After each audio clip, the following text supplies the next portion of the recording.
Welcome to Car Shopping Insider Strategies. I'm your host. I'm known as Deshone the Auto Advisor. If you have 60 to 90 minutes to spend with us, we're going to talk about how you can make sure you're saving thousands on your next car, not just your next car, but every car you get for the rest of your life. I spent 10 years in the auto industry, 5 with Mercedes, 5 with General Motors, and now we do these streams Monday through Thursday. You can catch us at 12 p.m. Eastern time, and you can get your questions answered live. We do rebroadcast this show for those of you who couldn't make it, or if you want to share this with a friend or family, we'll rebroadcast the show throughout the day. But Monday through Thursday, we are live. You can meet us here to get your questions answered. So I welcome everyone. You're going to hear me talk about the sponsor of our show, which is my digital book. It's my new digital book. It's called Cars from Home, 7 Steps to Saving Time, Money, and Avoiding Dealerships. We've gotten hundreds of testimonials and we've gotten lots of reviews on this book. People like you using it to get below market purchases, below market leases, below market new cars, all from home. 99% of your transaction should be from home. That's how you put dealers against each other. That's how you see the whole market. The only reason you should be in a dealership is to test drive your cars, is to have your car appraised if you're going to sell it, and to pick up your car if that dealership doesn't deliver. So we're going to get into some serious Q&A. I see we got a lot of people checking in on TikTok. Good to see you, Cindy, Cowboys, Hoop you 42, EJ Mobile. You guys can feel free to start typing your questions. I have my man Dolan in the background moderating, and he's going to bring in all the questions we get so that we can make sure that everyone gets an answer. All right. So feel free to start typing. We do have a welcome special from my new digital book. It's normally $97, but for 30 minutes, you can get yours for $24. That's 75% off because I want you to have this information and I don't want money to be a barrier to you having this information. So you can get yours for $24. If you get to my TikTok bio, the Instagram bio, the YouTube comments, and the Facebook comments before 30 minutes, you got yours for $24. It's worth $97 and more, but $24 is better. I'd love for you to have that special. So feel free to start typing and we'll get to it. Nigel, Kodak, good to see you. Rob, Enrique, this is our Wednesday, May 7th live show. So for those of you who may want to know, are we actually live? I'm going to be saying the dates on the show just so everyone who is live knows that we are live and they can actually type your questions. So while you guys are typing, I want to tell you about this 7-step system that you want to be operating in. You don't want to be out here winging the car buying process anymore, the car shopping process anymore. This is 7 steps. Whether it doesn't matter whether you're a high mileage driver, bad credit person, good credit person, lease person, purchase person. 7 steps. First step is the most important question.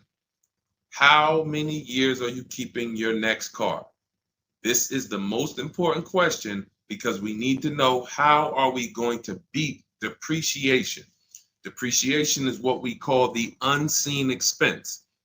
If you buy a car today for $40,000, you don't drive the car one single mile. You don't even drive it.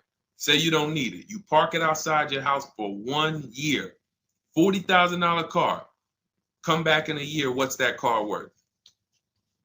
Throw some numbers out there. Your brand new car, $40,000. It could be a used car too. You bought the car, you drop it outside your house, you never touched it. Is that car worth $40,000 1 year later? Didn't drive 1 mile. Didn't drive 1 mile.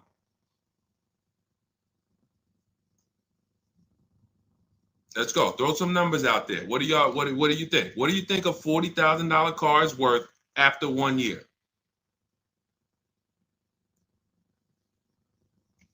Let's go. All right. Come on. I know people. Let's get. I sometimes listen. I'm going to say this because y'all know I'm a straight shooter. For those of you who are just new here, I have to let you know, most of the people who have a hard time with us getting to the money, literally getting to the money. It's not a matter of the information. The information's proven. We got thousands of people using it. We got thousands of comments. We got hundreds of testimonials. It's the ability to focus.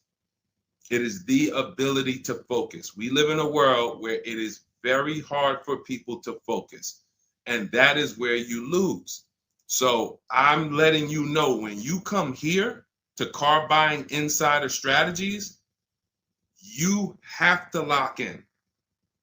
If you're going to be here, if not, you're not going to be able to win. You're not going to be able to use what we teach to literally dominate your car buying processes and have total wins, like Milligan, almost $30,000 off an electric car.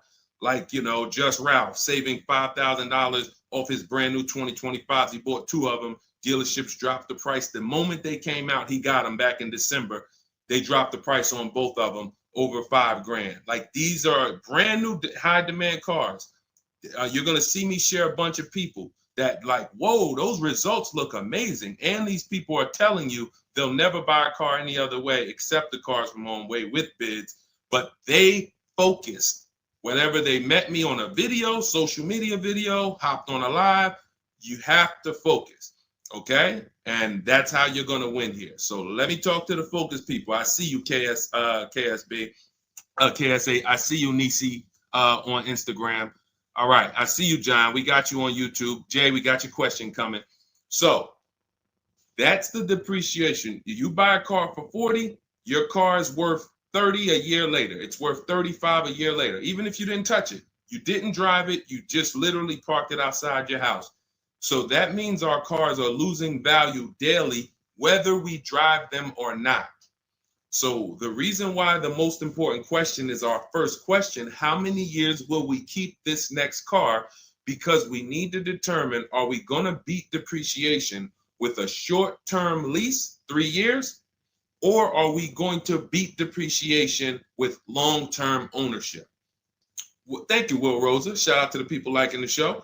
If you are a long-term person, that's where we are purchasing. So that's step 1 in the process. Before you think about, Deshaun, what about my old car? I need to trade that.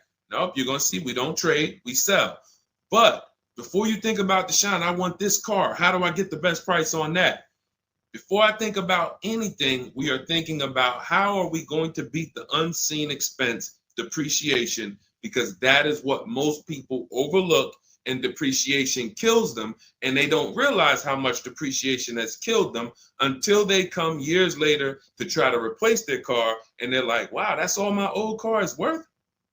Who's had that happen? Who understands that every time you have gone to replace your old car, if you replaced it in 3 years, 5 years, 6 years, besides the pandemic, when every single car was worth $7,000 more than what it was really worth, so you could buy anything and you could win. Besides those times, isn't it more likely that you went to replace your car and you're like, whoa, that's all this car is worth? Man, that's all you're giving me? Because the depreciation has really, really set in, and we have not held the car long enough to have that win. So that's why this is the most important question. Then we move to equity assessment, where we get bids. Then we move to deal structure, where we structure, what does a great deal look like? What does it look like if I lease this vehicle and it's a great deal? Not these bad deals I see on commercials. What does it look like for me to budget and make sure when I go shop, I'm not going over my budget? In fact, I want to shop way below my budget. That's what we do in step 3. Takes us about 10 minutes. Then we move to shopping. This is the fun part. And I want y'all to understand something. Shopping is deciding what you want. It's not buying it. It's not buying it. Shopping is deciding what you want. Okay? And what we tend to do is we mix shopping with buying. When I was in the dealership, I would have people, man, Deshaun, I don't know how I ended up with a car. I just went to Home Depot. I was going to Home Depot. I said, let me stop by the dealership. And now look, I'm leaving with a car. That's mixing shopping with buying. We don't want to do that. And then we move to step 5, which is we're multiple offers. Multiple offers. So you're going to hear as you stay on the stream and as you understand what we do in the Cars from Home process and why people are saving so much money and they're so happy enjoying their process is because of those 2 words, multiple offers. It puts you in control. It puts you in the driver's seat. It makes you feel like you are the prize. You're not begging anymore. Who's been in a dealership feeling like, man, why am I begging these people to take my money? Will anyone be honest? Anybody be honest and say, man, anytime you've been in the dealership, have you ever felt like, why am I begging these guys for me to give them $20,000 of my money? $50,000 of my money. So what we're going to do is when you start getting multiple offers, you're going to see, whoa, this thing flips on its head. Now they're coming to me. Okay, so this is just initial mindset of the difference with the Cars from Home process. Step 6, we go and tie up our paperwork. Again, if you notice, all of this stuff I'm talking about is done from home. The only thing we do in that dealership is test drive, come on home.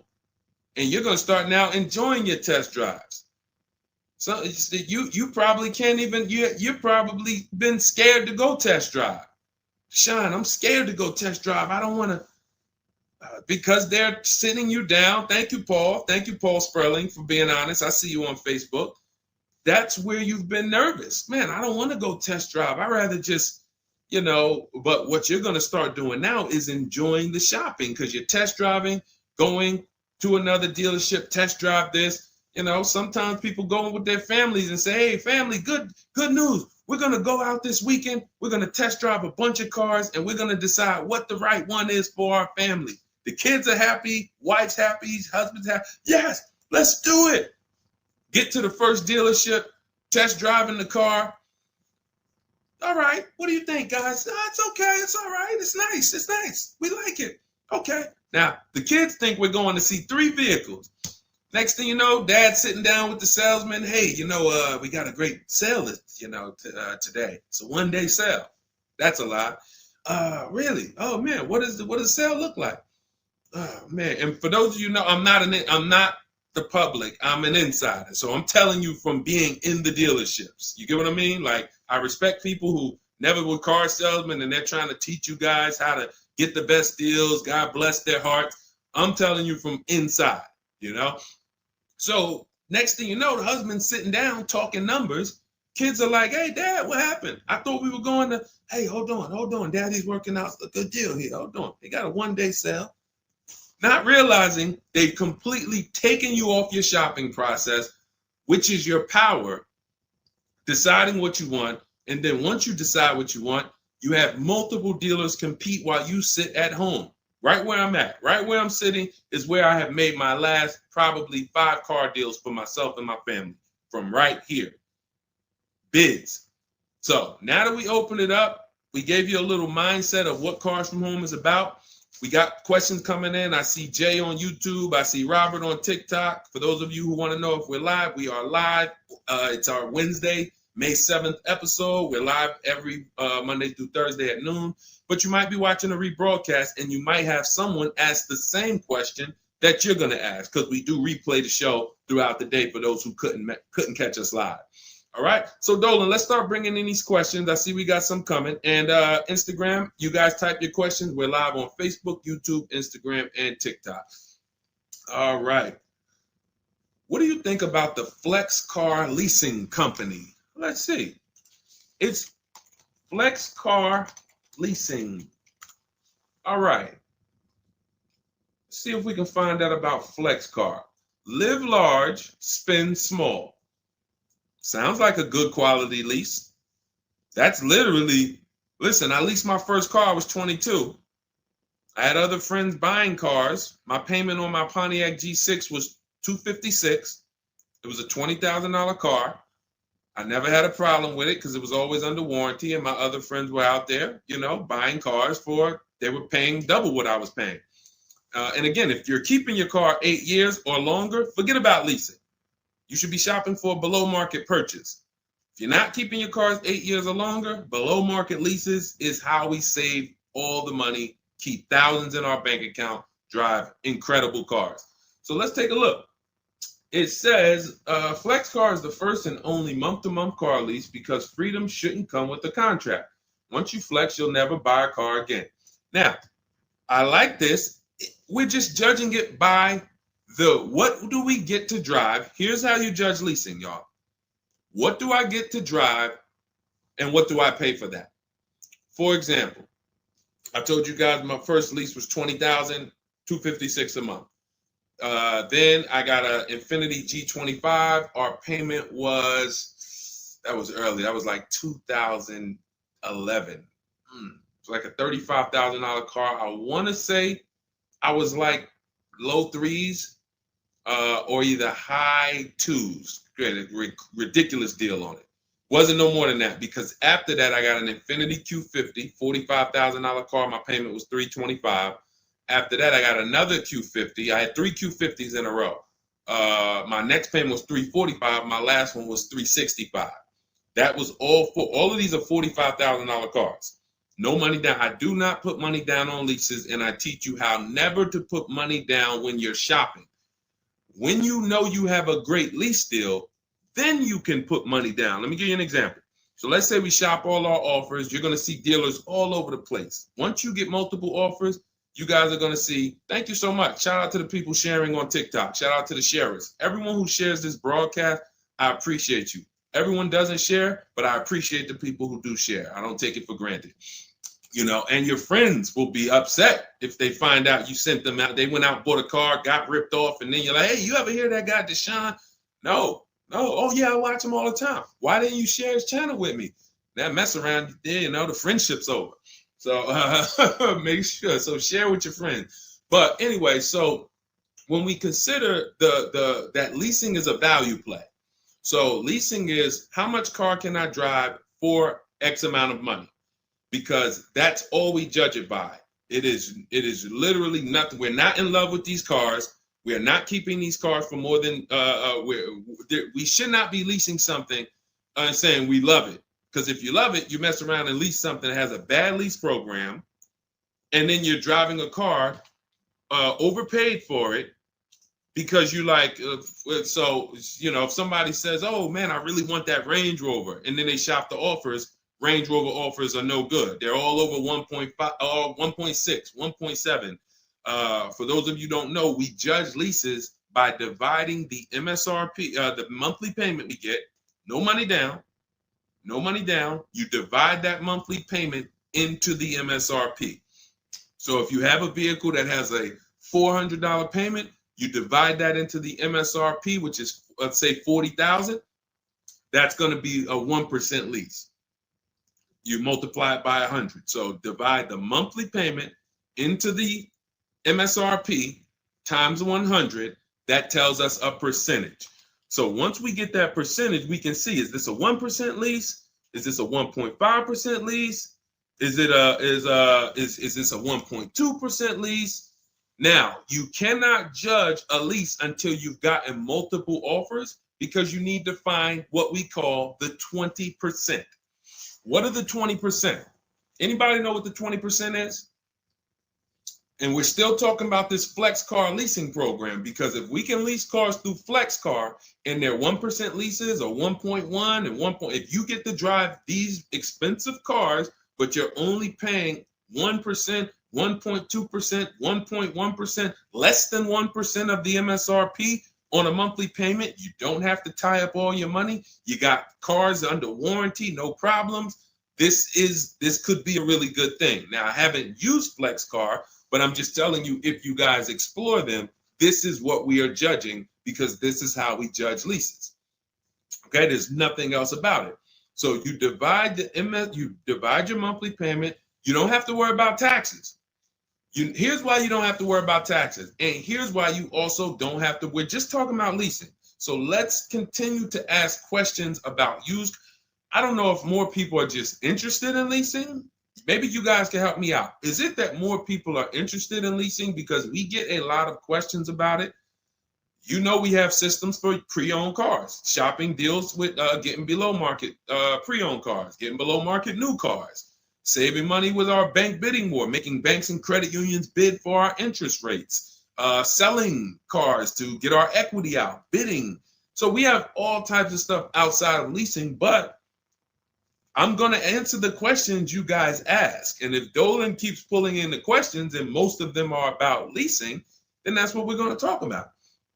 Okay? So so here's the reasons why you never have to worry about what about the taxes and fees and what about the selling price? Do I divide the monthly payment into the selling price or the MSRP?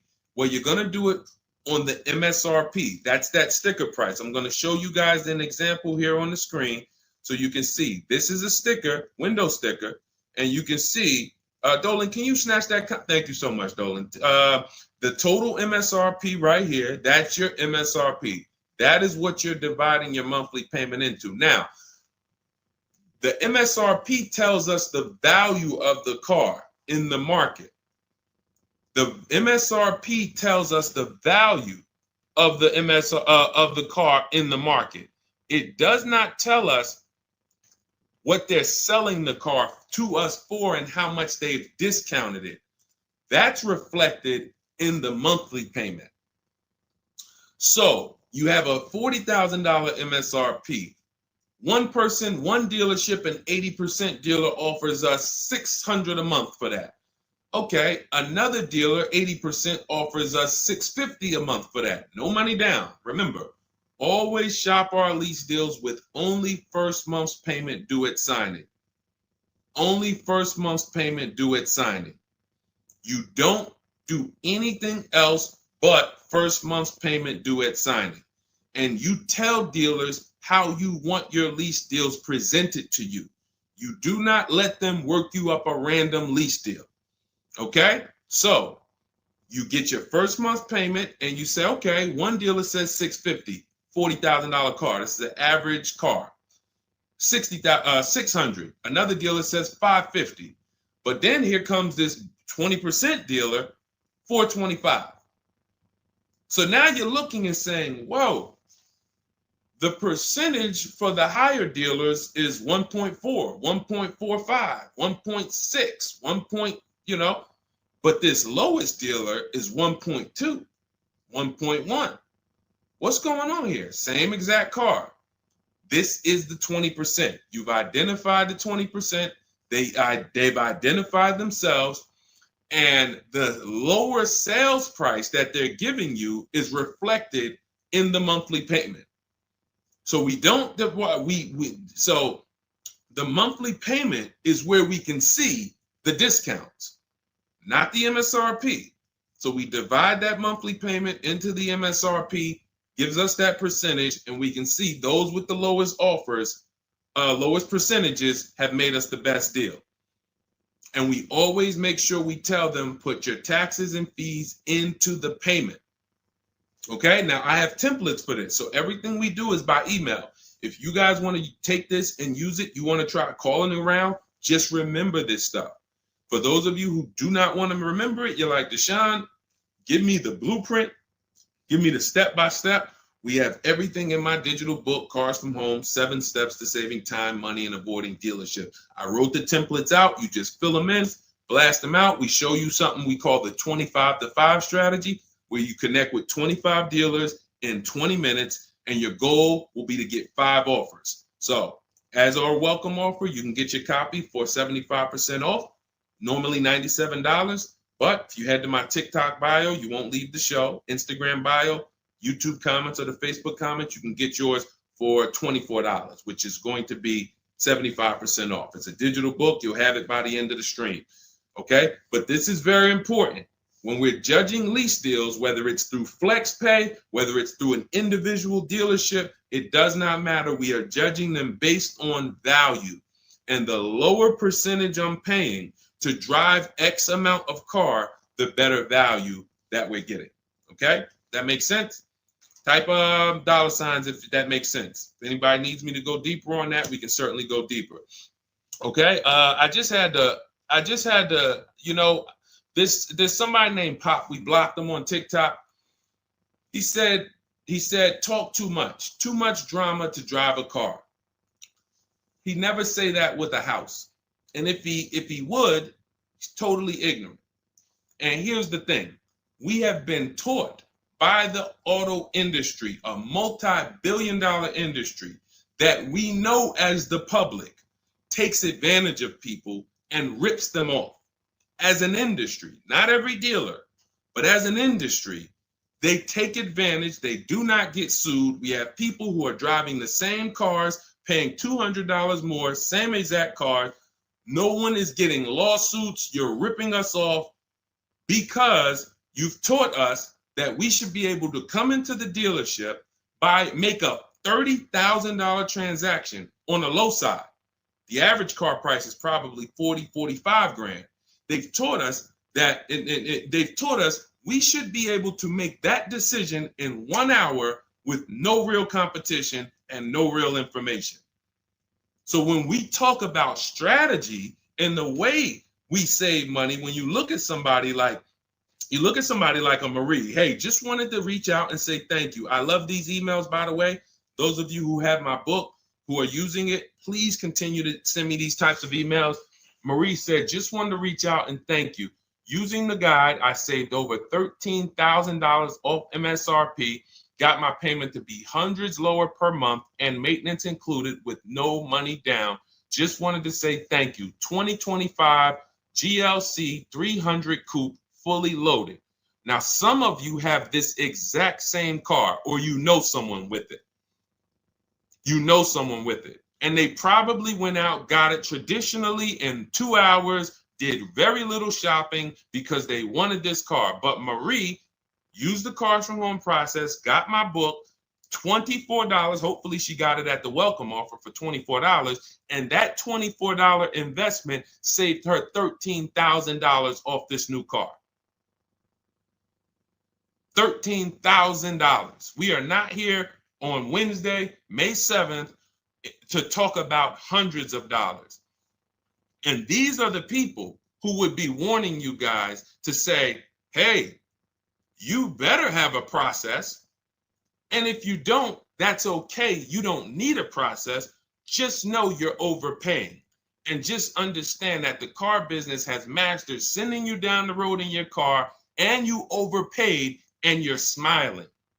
It's a very, very powerful business, multi-billion-dollar machine where you could send hundreds of people down the road smiling and they literally overpay. You just made $5 grand on them, $8 grand on them, 10 grand on them. That, you know, there's a saying in the car business, the happiest customers are the ones you make the most money on. That is a saying. So the happiest customers, the ones that are no, hey, listen, you got to do better, man. Hey, man, I'm still not happy because you still don't feel like you got a good deal. Those are the people that you make the least money on. Still making money on them because they're not comparatively shopping. But the ones who, oh, Joe, you were great. You made this so easy. Go see Joe, everybody. Meanwhile, Joe's making 8, 10 grand on you every single time. So appreciate the people who value having a process for the most expensive purchase some of them are going to make. We're not buying homes like we used to. So some people, cars are going to be the most expensive purchase that you make. So I appreciate the people who value how serious that process is. All right, Dolan, let's keep them going. Next question. We got a lot more coming in. Lady V, how are you? What are the major updates for the car buying strategy? Oh, are you in Cars from Home? I announced, Lady V, let me know, because it sounds like you're talking about a post I made to our private group.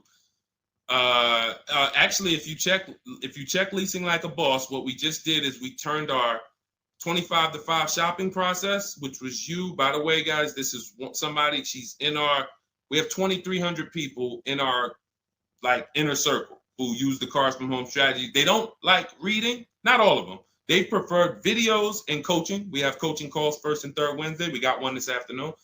But what she's asking, I announced that we were upgrading again our process because we made it even shorter. And guys, we're getting cars in 45 minutes. We're getting lease deals in 45 minutes over a 3-day period, 45, 60 minutes. Literally, we are having people bid in a process that used to take us, even our people who are good. Like you look at somebody like Rosalie. Rosalie, some of you know if you've been on the stream, I continue to celebrate her. She got 3 cars. At once, she had to get 3 cars for her sons. A Nissan Rogue, $36,000, $399 a month, sign and drive. CX-30, $28,000, $339 sign and drive. That's a 1.2% lease. And then Mazda CX-50, $40,000 vehicle, $420. 1% leases, and then one, just killing it. Probably. And then she got $6,700 selling her old leases.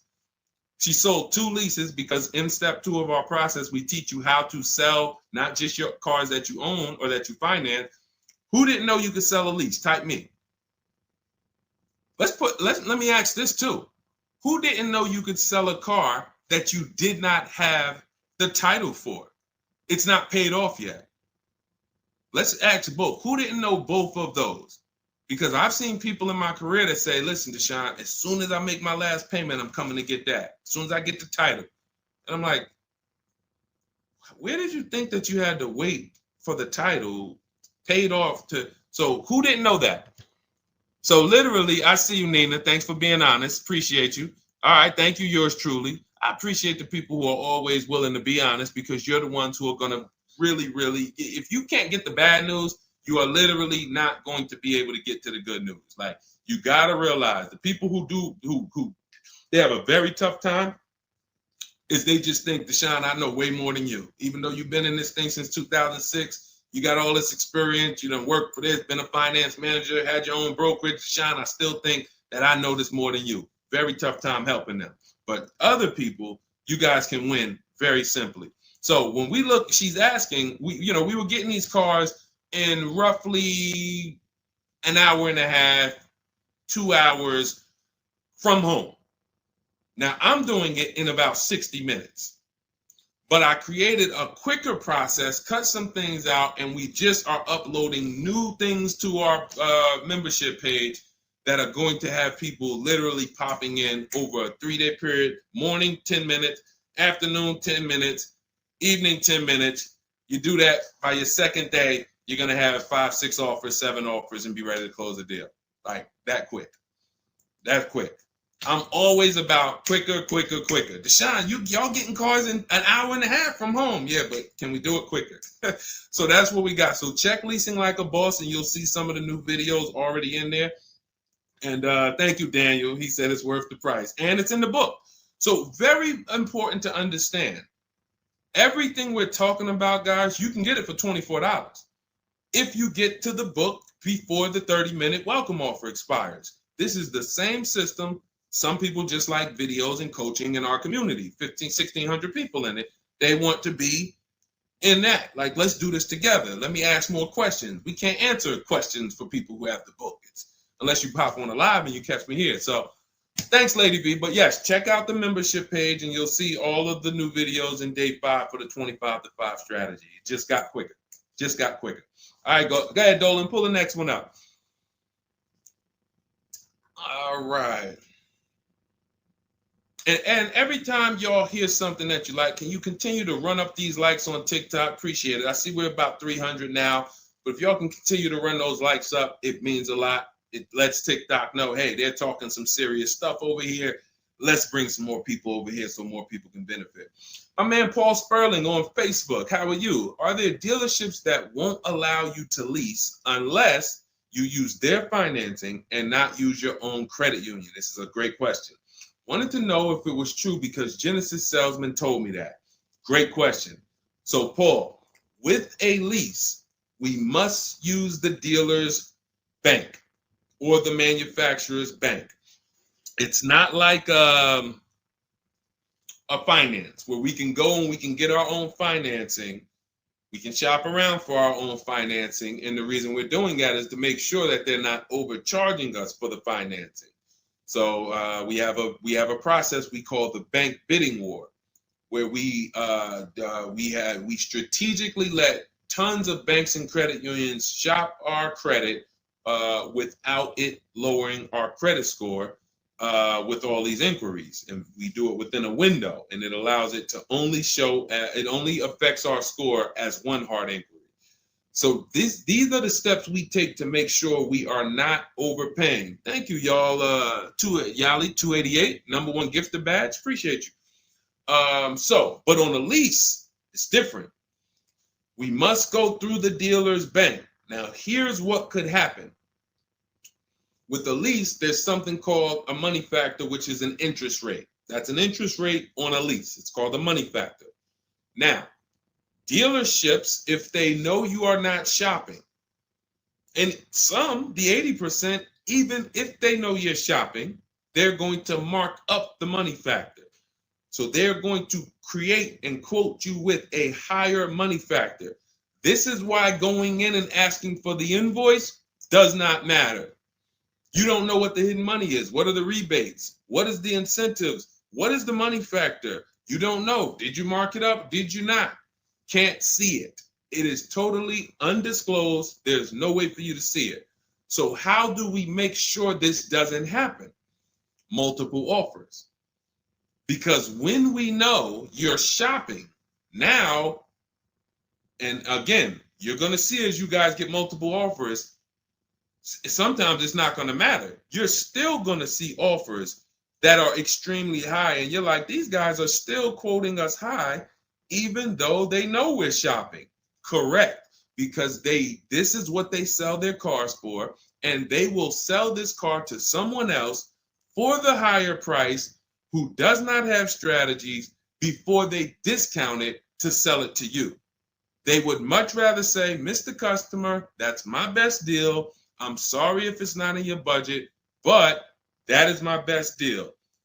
They're not lying because they're going to sell that car to someone else who does not have strategy, who will gladly pay it.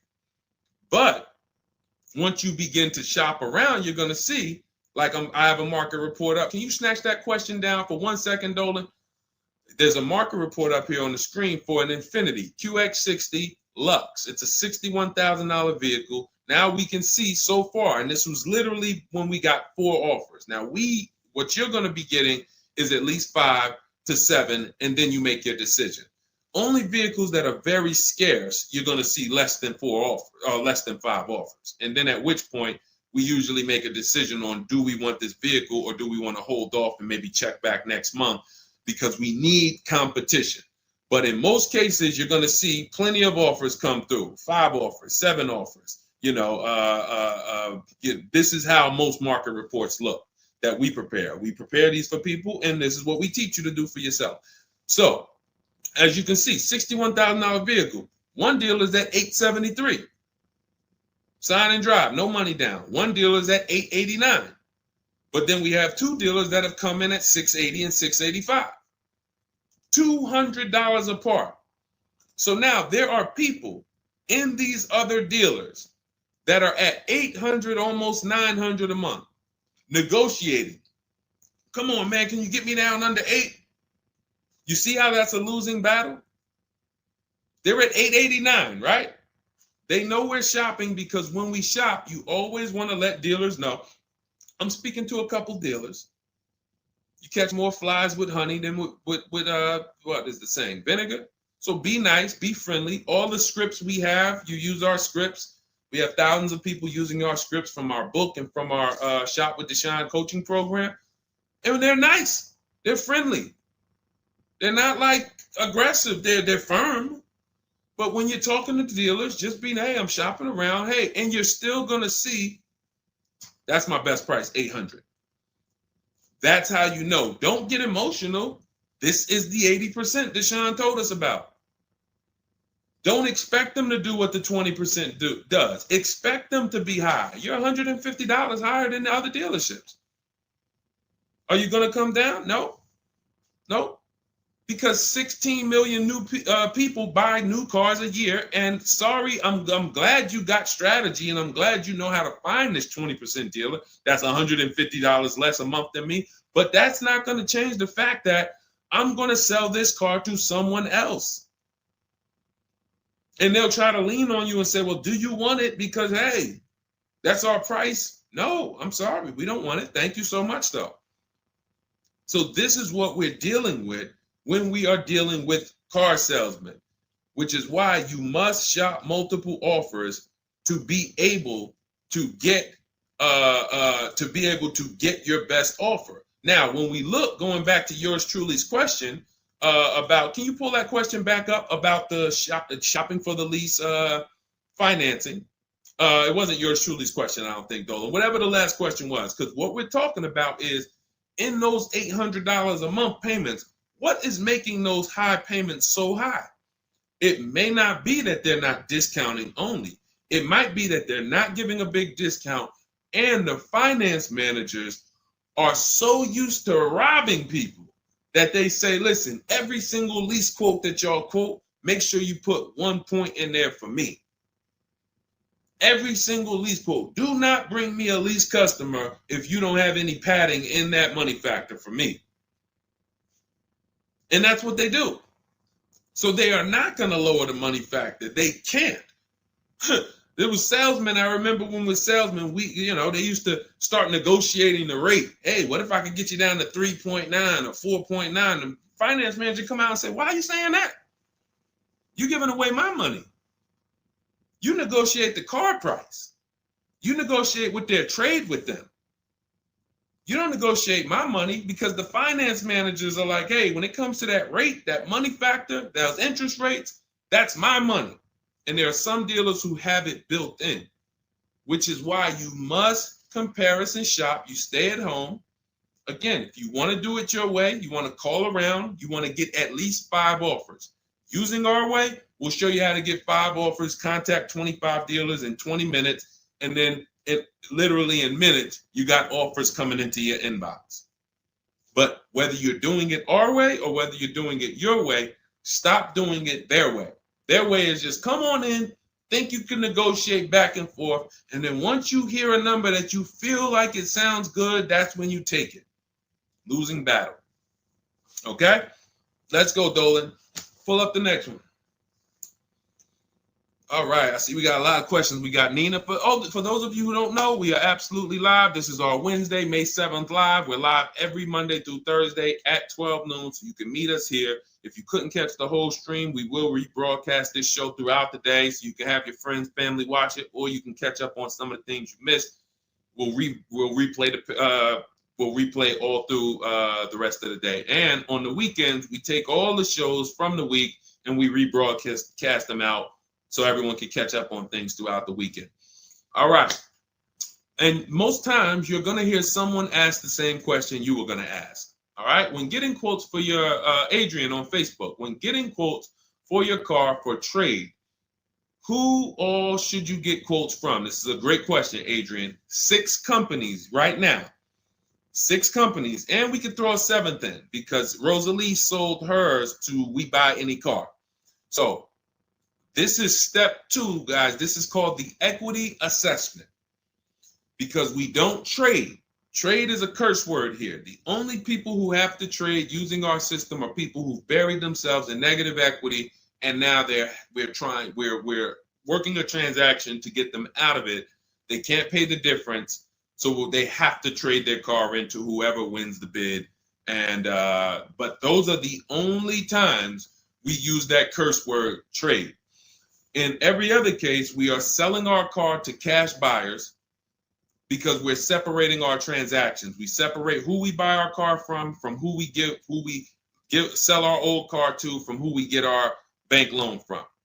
Some of you, and be honest, have you given the dealership your trade-in, got a loan from them, and got a car from them? All 3 in 1. Have you done that? I bought a car from a dealership, got my loan from them, and I gave them my old car. 3 transactions in 1. Impossible to have 1 there. Again, take the bad news first so that we can get you to the good news. You cannot win giving a dealership 3 transactions in 1. Okay? Each one of these should be bid out while you're at home so that you know I've maximized everything. Okay? So 6 companies we're getting bids from: CarMax, Carvana, Driveway, Kelly's Blue Book, but not the regular Kelly's Blue Book, Instant Cash Offer. Kelly's Blue Book Instant Cash Offer, where they connect you with a local dealership that gives you a cash offer. Auto Nation, cash offer. Car Gurus, cash offer. All three of them connect you with a local dealership to get a cash offer. Now, when you throw in We Buy Any Car, or maybe a local cash buying company that you might see commercials with, hey, we want to buy any car, we'll buy your car. All of them. Now, this takes about 25 minutes to do to get all of these quotes, but you're not getting, this is a third of your transaction. So those of you who are like, I'm just going to trade, God bless you, do you. But you're not going to make the money we make. You're not going to make the money Rosalie made. Sold 2 leases, put $6,700 in her pocket at the end of the lease.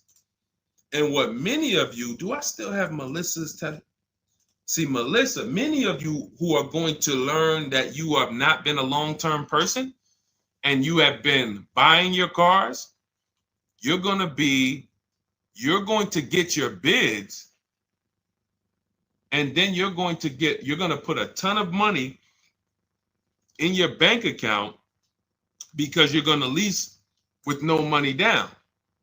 And once you lease with no money down, I don't think I have it up. I think it was from last year. And because we're just showing all 2025s and 20. Yeah, that's all we're showing right now is, recent people, but some of these, Dolan, I'm going to go back and grab because some of them were unique in that when you see you've been somebody who's been taking loans out and you're like, Deshone, every time I buy a car, I take loans out 5-6 years. I go trade the car in after like 4 years, or maybe I pay them off and then I go and trade them in.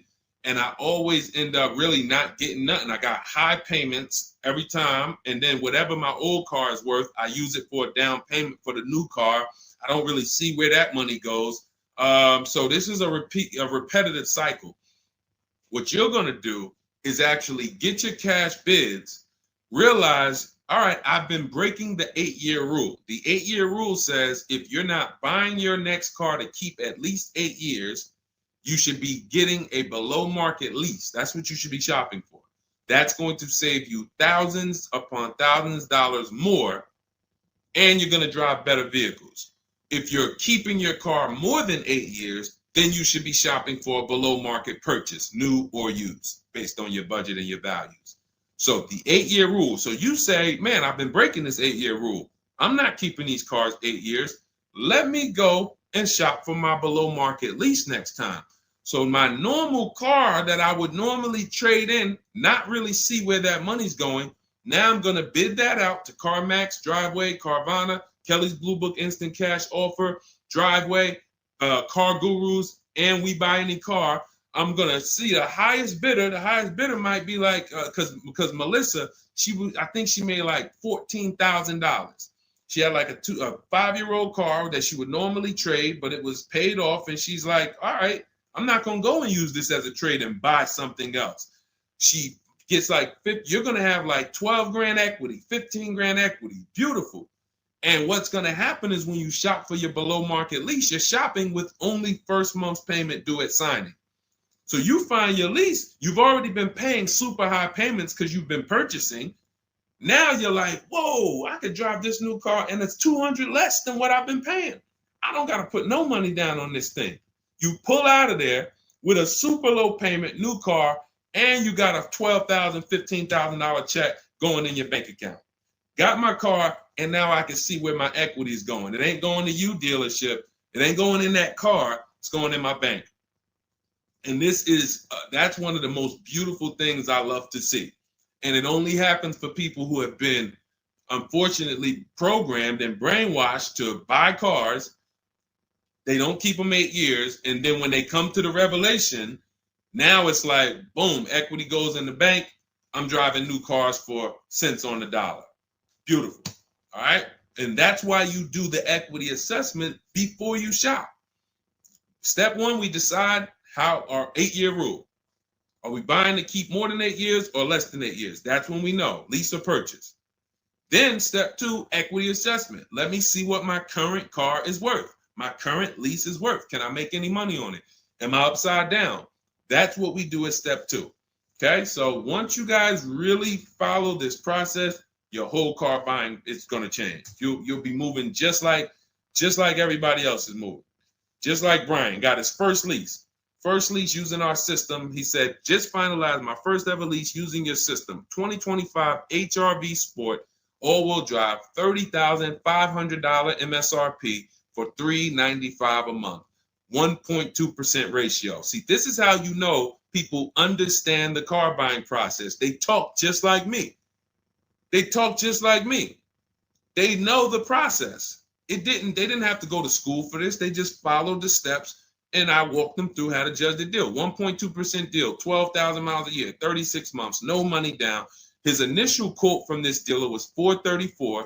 In my book and in our Shop with Deshone system, we have calculators we invented. We have 6 proprietary calculators. Can't find them anywhere on Google. They're ours. We created them.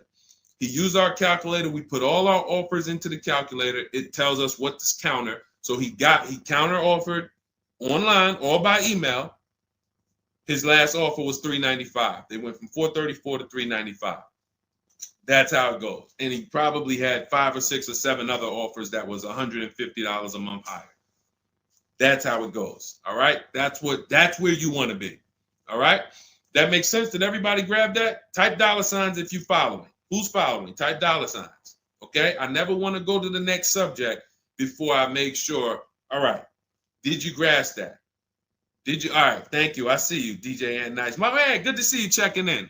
Hart, you have that's your username, Hart. So yours truly. Thank you so much. Good to see you. All right. I see you, HD1 1225. Good to see you. All right, perfect. All right, Dolan, let's go to the next question. All right, feel free to keep talking. I know we got a bunch, so I'm not even gonna say it. Let's just try to get through what we got so far.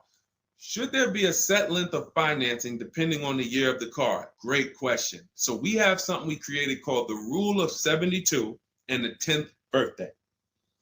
This is, all right, there's something we call the repo recipe. So when I was in Mercedes, this happened more often with Mercedes. People, 4 expenses that we need to take into account when we're financing a car. 4 expenses. The cost to acquire the car, and most people are taking a loan. So it's the cost to acquire. Then you have the cost to repair it. Well, let's say this. You got your insurance. You have your maintenance.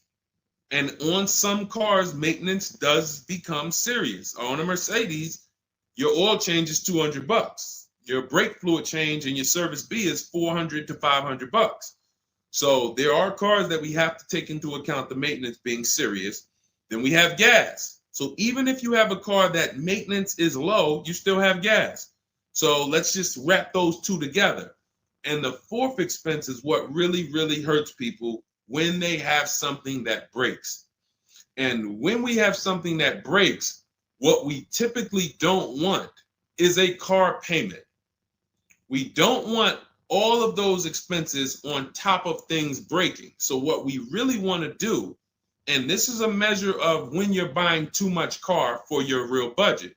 If you can't buy a car and you afford it and can get, most of the loan is under warranty. So most of the loan that you have the car is under warranty. If you got a 5-year loan and you got 2 years without a warranty, okay, cool. You got a 6-year loan, you got 3 years without a warranty, okay. But you don't want a 6-year loan and 1 year you had a warranty and 5 years there's no warranty on a car that could, and you don't have the cash. These are things that we call the repo recipe, because when something breaks and you have a car payment and your insurance payment and they're telling you, wait, you need the maintenance, you just wait, I just put brakes and tires on this thing. This is enough for some people to say, whoa, I can't afford to put $5,000 into this car in 60 days. Or so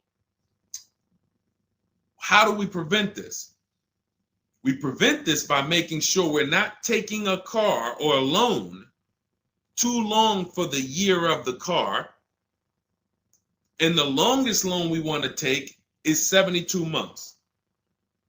And so the reason why it's called the rule of 72 and the 10th birthday is because when you add up the year of the car and the number of years old the car is, I'm sorry, when you add up the year of the car and the year of the loan, the number of years on the loan, it should not pass 10.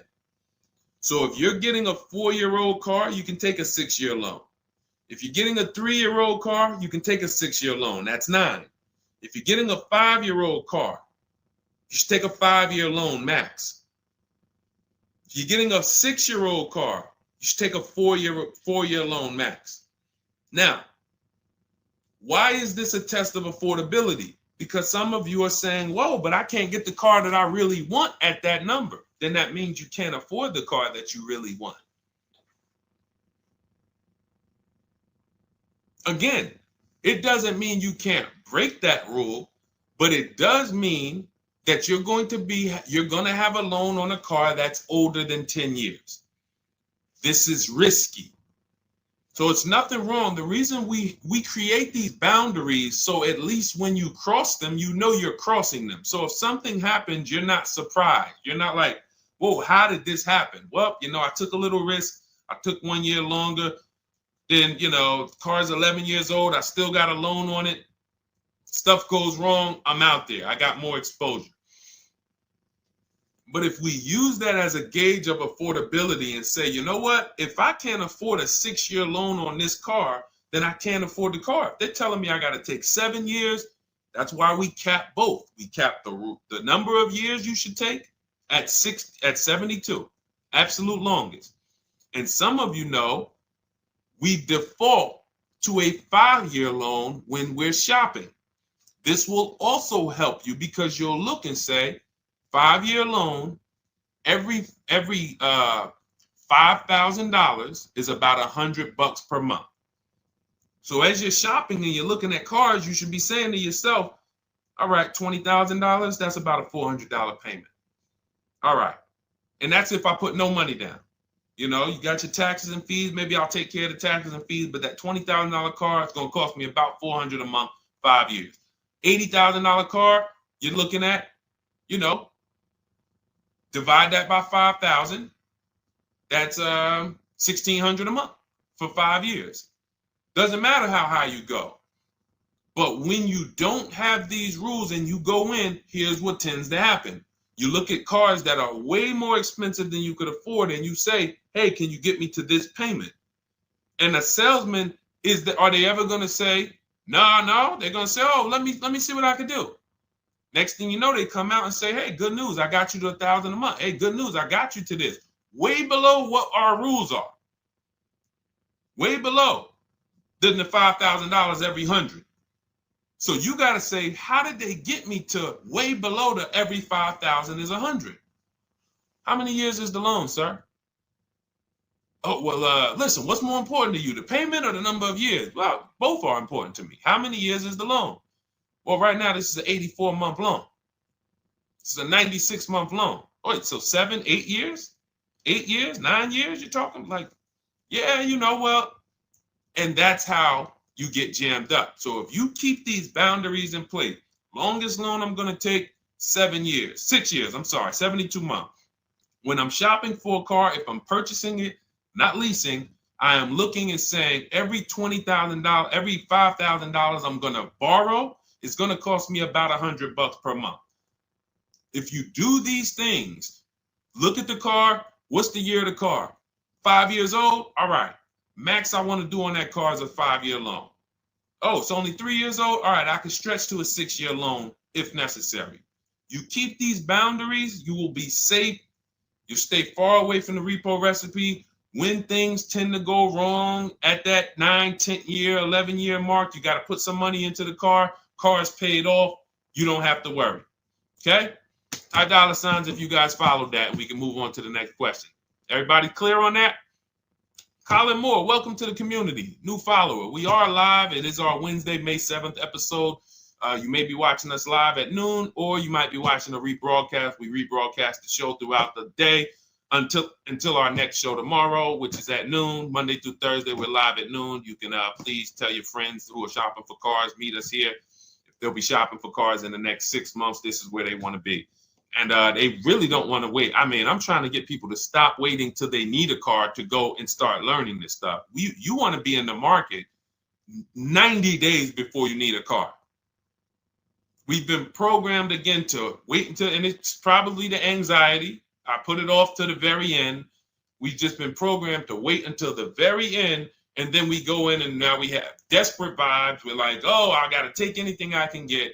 We really want to be strategizing our car purchase early in the market, able to say no to offers very early. This is power, where you can say no. You can email. We have dates that we give the dealerships of, hey, this is when I could buy a car. I could buy it today, but I don't need it for, 2 months, 3 months. That really puts us in a position of power because everyone they're dealing with is desperate, walking in saying, I need a car today.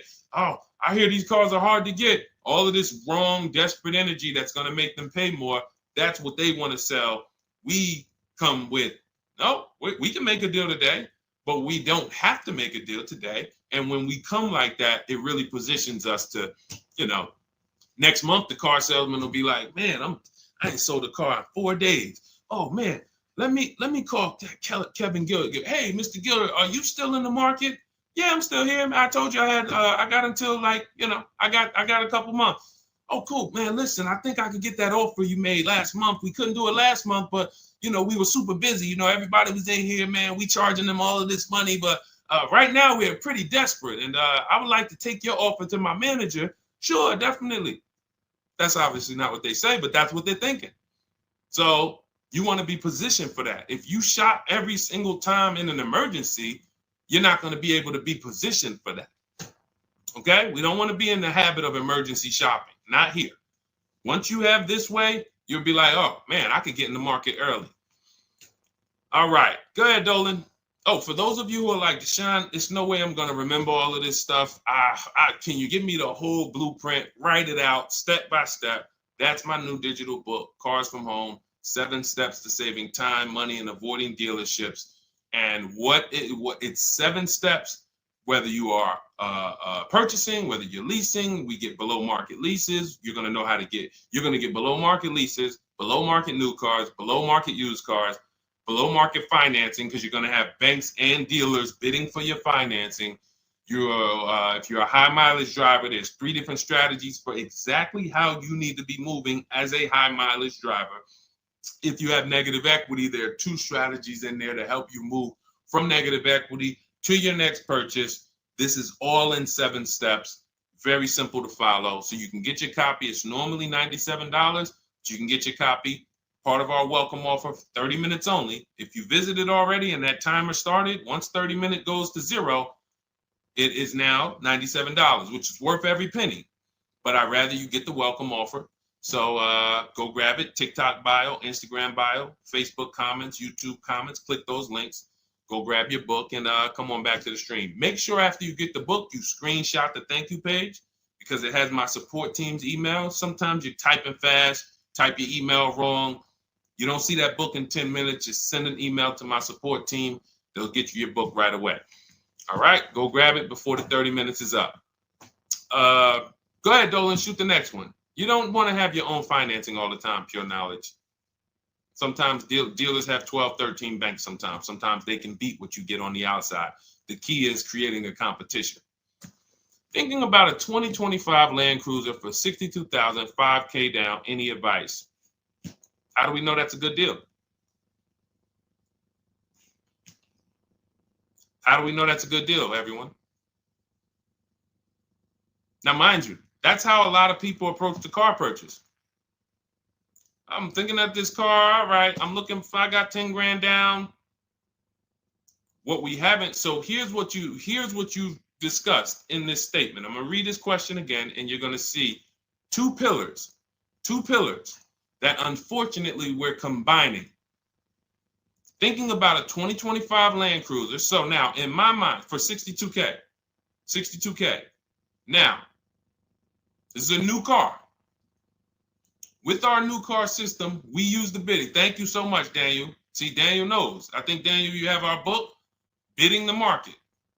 So that's where we're missing everything.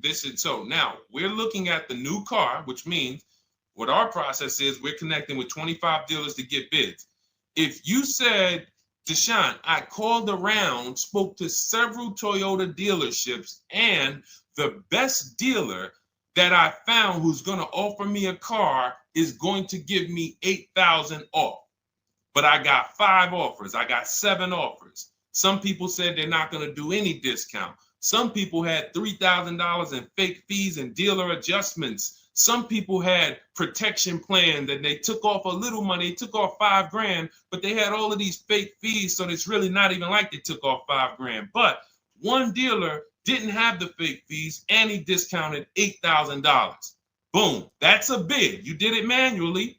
Didn't do it our way. That's just fine. But that is allowing you to have the peace of mind that I'm getting a great price on the Toyota Land Cruiser. Separately now, we're moving to our financing because you said $5,000 down. Therefore, you're getting a loan. So we would now have banks and credit unions bid to now submit offers to you within a 24-hour period. You have all these banks, credit unions online bid for the loan, get the best interest rate. We give the dealer a chance to see can they beat it. In which case we bid out the loan, we bid out the car purchase, and now and watch this. I'm home doing that before you even get home from your dealership. One visit, you're in the dealership 3 hours.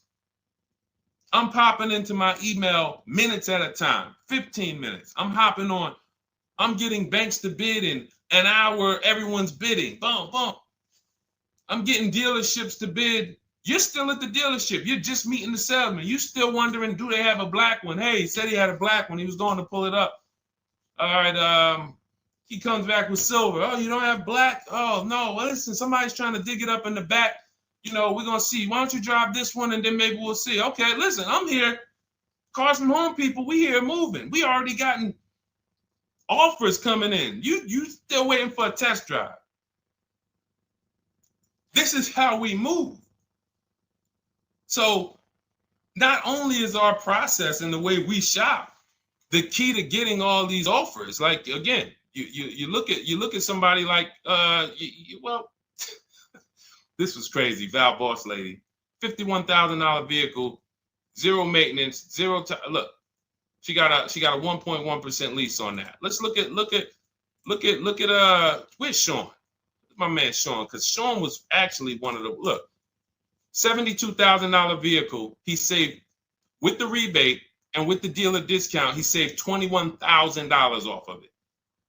$21,000 off of it. He's sitting here chilling at home. Dealers, I'll take off $3,000. I'll take off $5,000. I'll take off $10,000.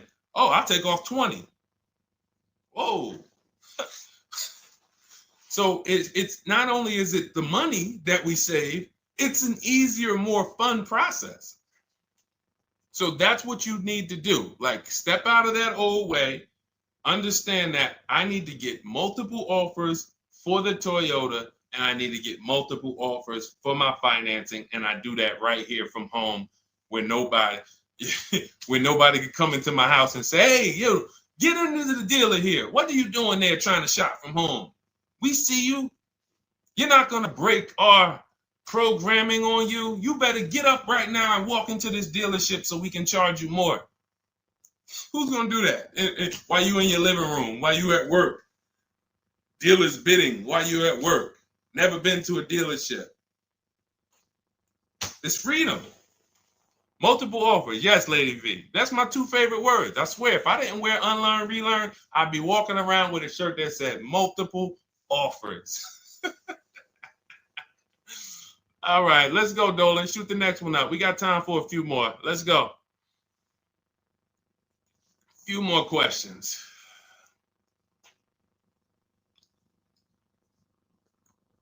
Atiba on Facebook. How is the best way to sell your personal car? Is that in the book? Yes, that's our equity assessment. Step 2. Step 2. Multiple offers. Get your 6 to 7 cash offers. And if you don't need to replace your car, just go and get your check. Do your inspection, get your check. Cash offers, CarMax, Driveway, Kelly's Blue Book Instant Cash Offer, Carvana, AutoNation, Car Gurus. You want to throw We Buy Any Car in there? 7 offers. Get your cash offers. Now, if you are replacing your car, we are timing the transaction. What that looks like is we get our bids for our old car, our current car, or our lease. We assess what our equity is, and then we go shop for the new car. And once we find the best offer for the new car, we then go in. We'll give the dealer a chance to match it, but they usually can't. Hey, I'm selling my car that We Buy Any Car. You know, they're giving me this. Can you beat it? No, that sounds crazy. I can't beat that, because they're not going to win 2 bids. They're not going to beat all of the new car dealers or the used car dealers to sell you a car. And then they can also beat all the used car cash buyers to buy your old car. They'll be out of business. So you go pick up your new car, drop off your old car, or go drop off your old car, get your check, drive over, pick up your new car. Maximize both transactions. It's a beautiful thing. That is the way it's done with us most of the time. Very rarely is the dealer we're picking up our car from the same one who's buying our old car. Very rarely. But yes, absolutely, that's in the book. All right, let's keep it going. Dolan, next one.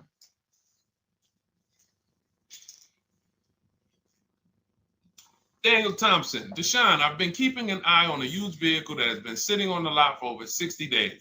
What is a good amount to ask off the sales price without teeing off the dealership? Thanks for your time. So if you've been watching the vehicle, and this is the benefit of being in the market early, used car markets change, used car trends change. You can see prices going up, you can see prices going down, you can save inventory that you've been looking at. You know, I show you in our multiple marketplace strategy how to save the cars that you're looking at, create these save listings. Every new car that pops up, you get an alert for it. This is why when you know the market, like Daniel knows the market for this car, if he has on alerts, every new car that pops up, he knows about it first, and he can actually jump on that car quicker than anyone else, because other people will hesitate because they don't know the market. So they'll say, hey, what about this car? Oh, they just listed it today. It might not be a good deal. Well, Daniel will know if it's a good deal because he's been watching the market to know, yes, that's a good deal. No, it's not a good deal, because the really great deals where dealers say, hey, we're just going to move this car. We want it gone in 24, 48 hours. Those are not going to last. So literally, once they list them, you want to be able to say, oh, I saw that first and I know the market. Hey, you call, oh, just got a cramp. Went to the gym earlier, dehydrated. Went to flex and my arm said, no, you're not going to do that. So, but once you know the market, you literally can jump on things fast. Now, in the case of also watching the market, in this case, we see a vehicle that's sitting. Long as we verified there's no bogus fees on it, only fees on a car we're purchasing, used car or new, should be tax, documentation, and motor vehicles. That's it. Tax, documentation, motor vehicles. In some cases, in certain states, you may see smog or something. Should be very small. Very, very small. Shouldn't be anything else for $300, $400, $500, $600. Tax, motor vehicles, documentation fee. Those are all legit fees. Everything else is a made-up fee to try to make money. Now, there might be some value in some of the things. We have a service plan that we added that we selling on all our cars. Okay, but we got to compare that to the dealers who don't have that stuff. So what you want to do is look at the low side of the market, the way we teach. So if you're looking at the low side of the market, Daniel, for example, and you see, all right, all the low prices are 21 to 22. The cars go up to 24, 25, 26. I see some up there for 27. Okay, but the low side of the market is 21, 22. And this is how we watch the used car market, because we want to watch the low side. Now, the low side is going to be where the worst cars are. What do I mean by that? frame damage, salvage title. If you don't see a couple cars and you pull a Carfax and it says salvage or it says frame damage or it says 2 accident, you're not looking at the low side of the market.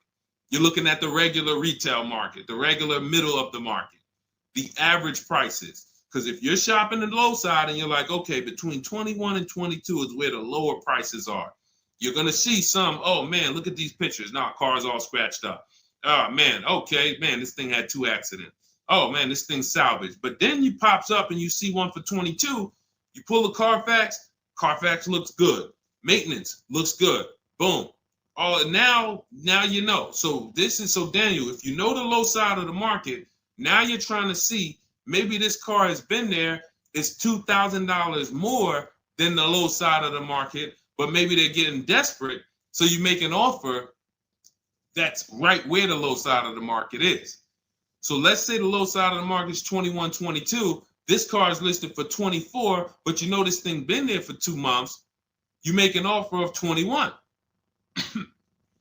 They might say, hey, listen, no way we can do that. Most we can do is 22. In which case, you won. That's why you want to know where the low side of the market is. Because if they accept the offer and then your offer was too high, then you regret it. So if it's 24, it's been sitting there, you offer them 23, 22.5, they say, yes, we'll take it. Then it's like, man, was that the low side of the market? No, the low side of the market was 21 to 22. So let me offer 21, see if they'll bite. And if I land at 22, then I'm happy anyway. If I offer 21 and they say, look, no way we could do that. We could do 22.5. That's the lowest. We can blow this car out, and you won anyway. This is why knowing the market, this is all we teach. Whether you're in Shop with Deshone or a video checklist, or whether and watch this. The thing about our process is every time you use it, it gets quicker. So the longest it's ever going to take you to get a car using Cars from Home is the first deal. Second time you coming through and you're like, okay, I know what to do now. I know where to go now. Yeah, I remember this from my last time. I remember this. That's why Rosalie got her QX60 last year.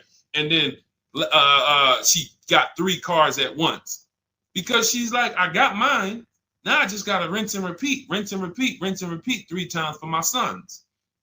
So that's what you need. That's where you base your offer on those things, Daniel. All right?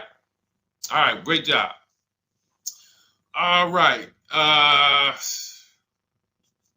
right, it's go ahead, Dolan threw up one more. All right, I'm trying to see. I'm looking at time and I'm like, all right, let's go. All right. Is it true that finance bank will require a certain amount down to get you approved? Absolutely not. Absolutely not. You can do no money down financing. Here's what's happening if anyone's requiring money down for finance. It could be based on your credit, but more often than that, it's based on how much you're trying to borrow relative to the price of the car. So let's say a car is $25,000. Now, this is how the ability to shop affects your deal in the long run. Because if you overpay, the bank is not going to tell you. It's not their job to say, yo, you're overpaying for this car. But here's what happens. Let's say a car that is a good deal would come in around $25,000. Good deal, good value. Now, you don't know what you're doing. You go in, you pay, you get a car, you're like, okay, man, I'm looking at this car, man, it's about $28,000. It's about $28,000. I love it. It's a nice car. Now, you're not looking at the market to see what the low side of the market is. You go in, and you could do this with a new car too. Tons of people did this during the pandemic. Went in, paid over sticker, 5-10 grand. Normally, the bank would not have approved those, but the banks were in cahoots with the dealerships because there's something called a loan to value ratio, which is why the banks are getting hurt right now because they approved deals on cars that they knew were worth 35, but they were approving loans for 50. Because dealers decided we want to sell this $35,000 car for $42,000. So once our client needs the loan with everything, and they might have a little negative equity, we need y'all to loan them $50,000 on a $35,000 car, and the banks did it, which is why they're falling apart right now, and they're going to continue to collapse. So when you look and say, whoa, if that's the case, how does the bank protect themselves? It should be loan to value ratios, which means this car that you're telling us you bought it for 28, your taxes and everything are, let's say they slapped on some fake fees on you and you're up there like, all right, man, I thought the car was 28. But when it's all said and done, I paid like 34 for it. Now you leave with that car for 34. The bank looks and says, or you're trying to get it for 34. The bank looks and says, whoa, the book value on this car is only 23. So actual cash value might be, we could lend, the actual cash value is like 23. We could lend 25. I could see if somebody bought it for 25. We could lend that because they'll usually give you 20% above what the actual car's value is. So we'll lend on the $25,000 car, we'll lend you $32,000. You're asking for 34. That means you've overpaid by so much, the bank can't approve it unless you get them to the loan to value ratios where they're comfortable. So they're going to say, you got to put down 2,500. You got to get to, you can't borrow no more than 32,000 on this car. You need to come up with 2,500, come up with 2,000. So whenever a dealership's coming to you and say, hey, listen, the bank needs you to come up with this, they're overcharging you. And you're about to take a deal being overcharged because you're overpaying for the car and the bank is saying, we're not taking on all of that risk. That person needs to put some more money down because I know y'all trying to sell them this $23,000, $24,000 car for 33, but we ain't going to help you do that no more. Now, this also happens with negative equity. People trying to move 5-10 grand negative equity over to their new car. And now it's like, oh, wait, the bank's saying you got to put money down. Same reason. So it's two cases, lots of negative equity or you're overpaying or both. But that's a signal. All right. Again, that's why we bid out transactions. When you get multiple offers on the car you're buying and multiple offers on the car you're selling that you have negative equity on, you can see, no, y'all not pulling wool over my eyes because I know the market. All right. And all of this is done from home. That is why our system and our teaching, our philosophy, our company is called Cars from Home. That should ground you in the fact that everything we're talking about, 99% of it is done from home. 99% in minutes, not hours, minutes. All right. So if you guys want your blueprint, if you're like, hey, Deshone, listen, great stream. I enjoyed it, learned a lot. No way I'm going to remember all of this. Can I get the whole blueprint step by step? That is my digital book, Cars from Home. This is specifically for people who are like, I don't like car shopping. I'm not going to know all of this stuff. I want to enjoy my car shopping process. I'm tired of having buyer's remorse. I'm tired of leaving the dealership hoping I won, wishing, I don't want to talk about my numbers. Don't even ask me what I'm paying. Don't ask me what I paid. Don't ask me like that. You can see people from our school, look, they're already always posting their numbers. They never post without posting their numbers because they're confident in them. $50,000 car for Ken, $585 a month, no money down. Look, Jen, she gets a 2025 Honda Pilot, $50,000 vehicle. She saves almost $6,000 off of the price, $5,600 off the price.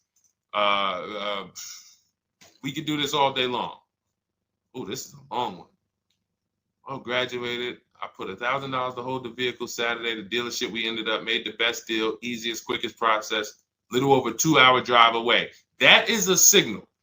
What you're going to see a lot, and y'all are going to get used to it, is driving an hour, hour and a half to go to get that car from the dealer who won the bid. Convenience costs you money. Every one of our students, our book readers who use what we teach, they are absolutely prepared to be, oh man, the dealer that won the bid, they're taking off $15,000. Man, they're 2 hours away. That's a nice drive, ain't it? Nice drive. Oh man, I'm driving I never made this much money on a drive before. And then you start to see most of these local dealers, they think they got me because they see my zip code and they're like, well, this person ain't gonna shop. So listen, hit them at this price. They don't realize that that dealership an hour and a half away is like, hey, we got the car. Hey, we'll sell it to you for this. But they never expected you to find them because most people don't find them. So that is the Cars from Home system. It's very simple, 7-step process. I walk you through it. And in my digital book, you'll have all your questions answered because it's a step-by-step process. You literally just do one step, check it off.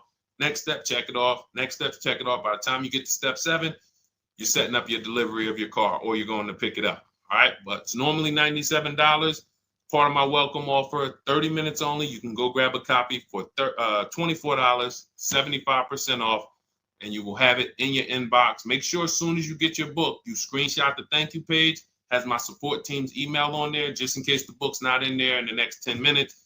Maybe you type your email wrong. Make sure you check your junk and your spam folders. But go grab your copy. You'll have everything that we teach in a step-by-step manner. You'll be able to get cars in 60 minutes, 90 minutes from home, and you'll start to enjoy the car shopping process. All right. You'll be sending me your email just like Marie and Ken and Milligan, all of these people. You'll be sending me your deals. Okay.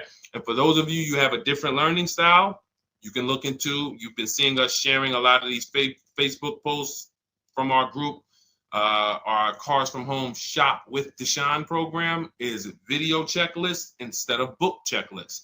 So if you're like, I'd rather have some, 3 to 5 minute videos that I can watch and walk me through the steps, that's our Cars from Home Shop with Deshone program. We have our private Facebook group where you got 1,600 people that have come before you. They're always answering questions. I'm in there 4 or 5 days a week. And then we do 2 coaching calls a month, first and third Wednesday. We actually got one shortly we're going to have. And, you get hands-on guidance. So that's hands-on, and some of you might like us to totally shop for you. That's going to depend on if you qualify. I would rather teach you to fish. The only reason we created Done For You is really for the wealthy people. I don't want you paying us to go shop for you. I would rather teach you to fish. But I know there are people who your time is so valuable, whether it's the money you make per hour. I could show you how to do this in 60, 90 minutes, 2 hours, but you would still say, I'd rather you guys do that. I got money to make. I'd rather be with my family. I want to be doing other stuff. Here, I pay for services that I believe in. That's why we created Cars from Home Done For You. I would much rather all of you learn to fish so that you can do this over and over and over again. Teach your kids, teach your family, teach your cousins, teach your neighbors, so that everyone knows how to do this Cars from Home shopping process. Okay? But if you're in that category, in that class where you're like, Deshone, no, I'm that person, then you book a call with our team and see if we can help you with Cars from Home Done For You. All right, so that's our stream for today. We will be back. Lady V, I talked about the updates. I think you asked that question and then you jumped off the stream. So just watch the replay and you'll see. There's new videos coming to day 5. The 25 to 5 process is being updated. So just as soon as you asked that, we talked about that for maybe about 5 minutes on here. I guess you jumped off. But yes, we'll be back tomorrow, Thursday, noon Eastern time. Meet us here with your questions, and we look forward to it. We'll be rebroadcasting this for those who didn't catch the whole show. We'll be replaying this throughout the rest of the day, and I'll see y'all tomorrow. Thank you. Thanks, D.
All right, welcome to Car Shopping Mistakes Live. This is our Monday, May 12th episode. We are live Monday through Thursday from 12 to about 1:30. My name is Deshone. I'm known as Deshone the Auto Advisor.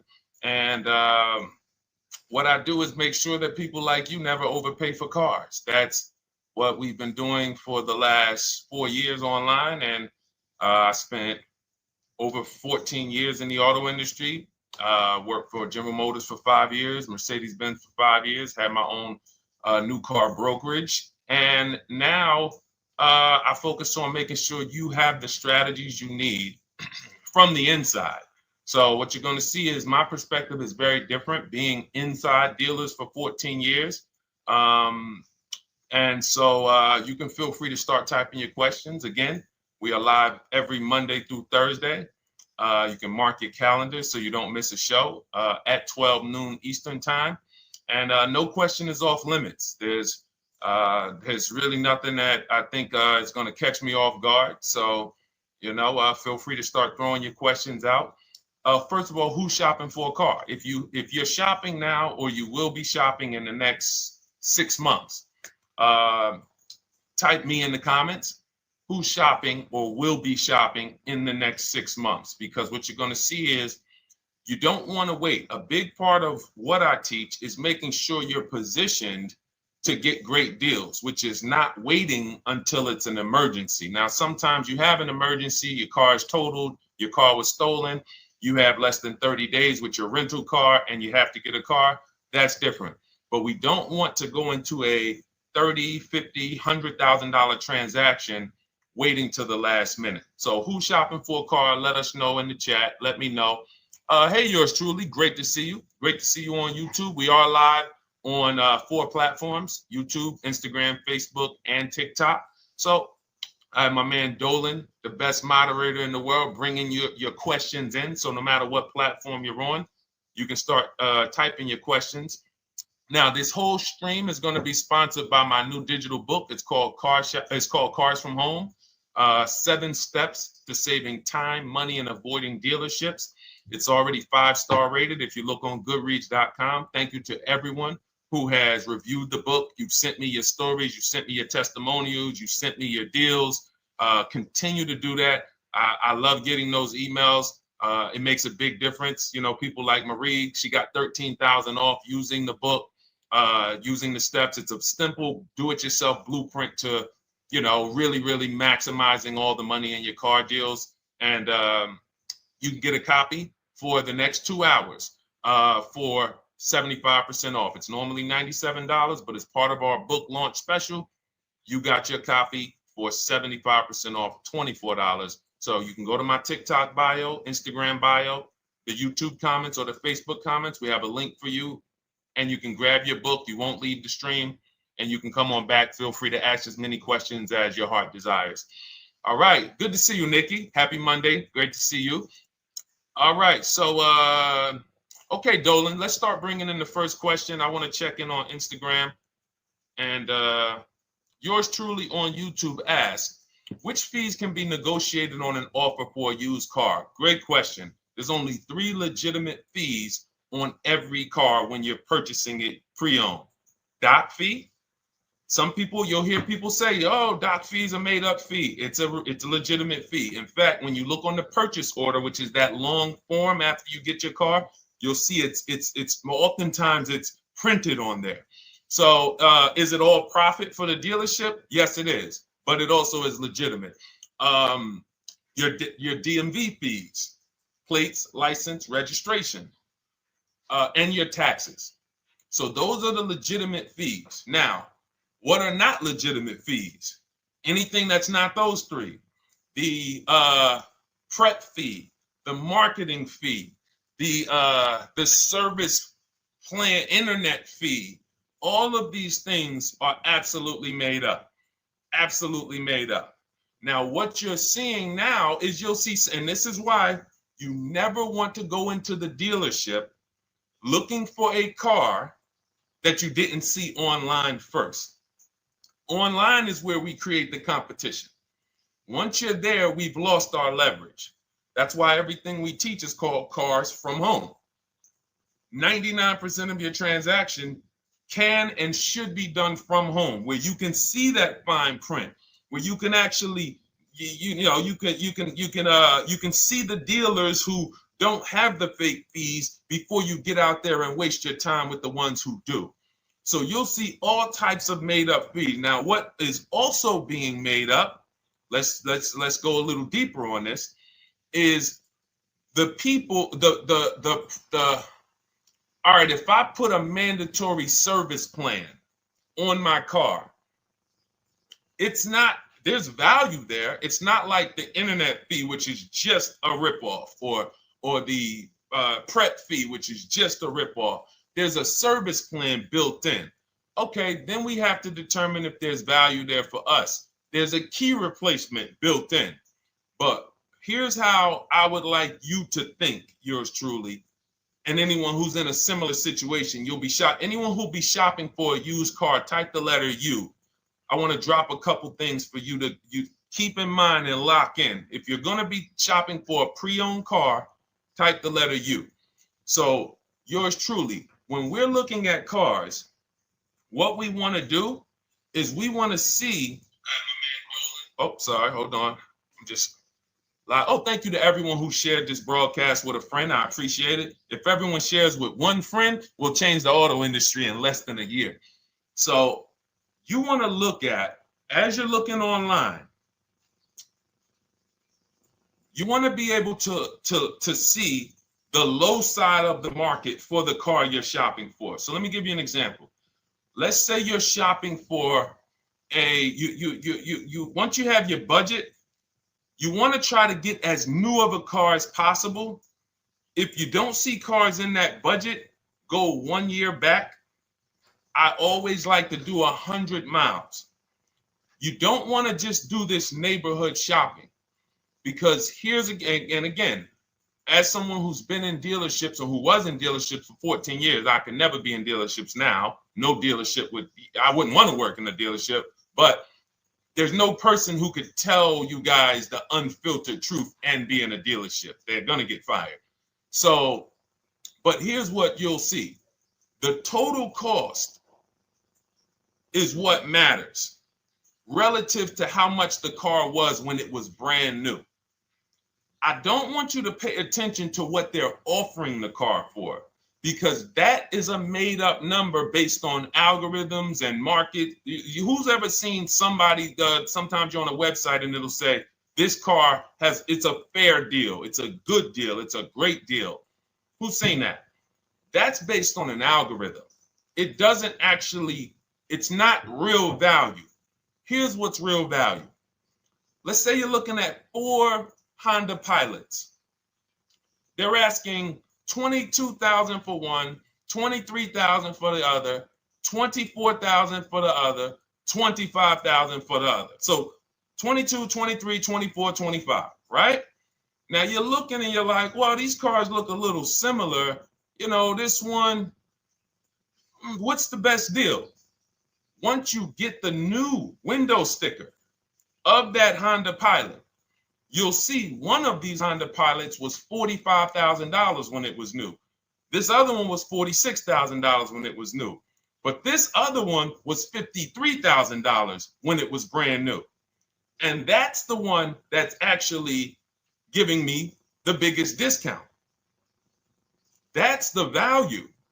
Without knowing the original price of that car, we can't determine what value we're getting in the price they're offering us.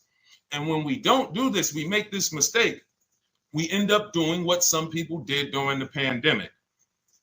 They paid the same price for pre-owned cars as they were when they were new. Everyone didn't do that, but a lot of people did because they thought this was my only option. There were people who paid $27,000 for a Toyota Camry that was brand new, $28,000. This is how we prevent that. When we call that in Cars from Home, in my book, the true value discount. And this is how I bought my Infinity truck. I was literally looking at 3 of them, 4 of them. They all had similar prices from 30 to 31.8.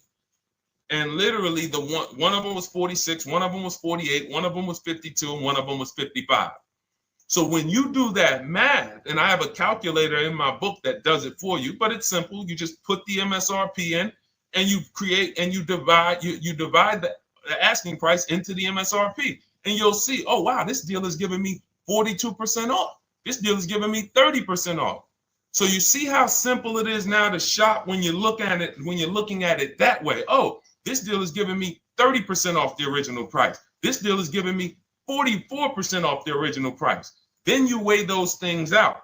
Now, how? I know what some of you are thinking, Deshone, how do we get the original window sticker? You get the original window sticker. Some brands have it on the Carfax.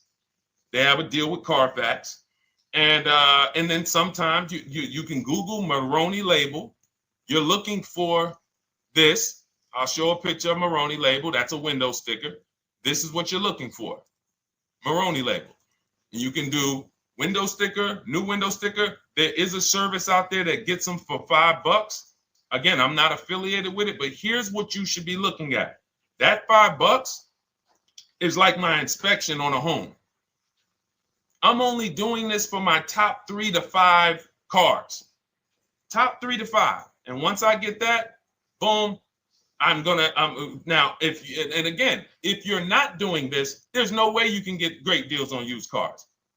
It is literally impossible because all you're doing is basing it off of smoke and mirrors. So I'm here to tear back, to reveal this whole industry is smoke and mirrors. It's all about psychology, and it's not about you winning. It's about dealers making you think you won. Hold up. Wait. Wings Buff on Instagram said the audio is not working. I smell sabotage towards you. Let me know if the audio is not coming through clear.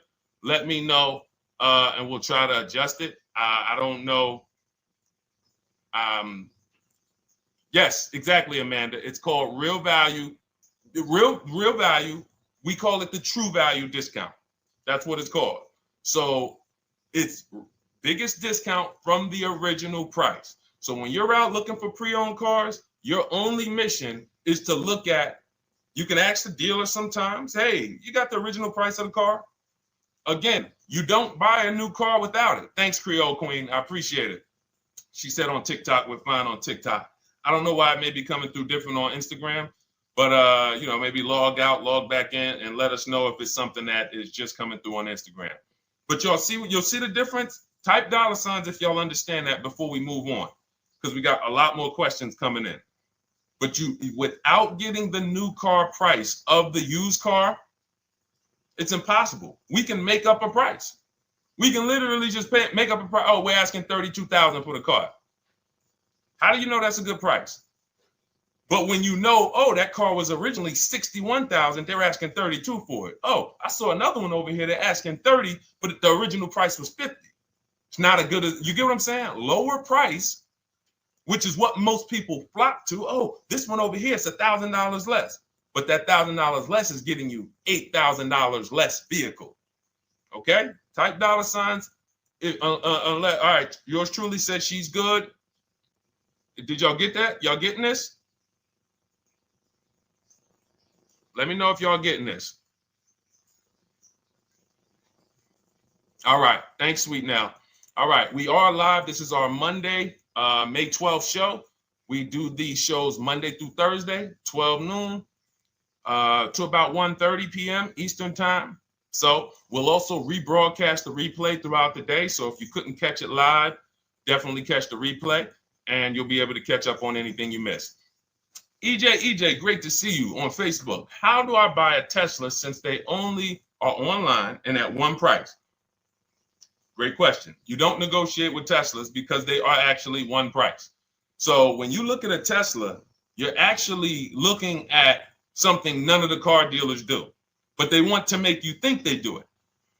One price, which means when you come into a Tesla in New Jersey, same price in California, same price in Florida, same price in North Dakota.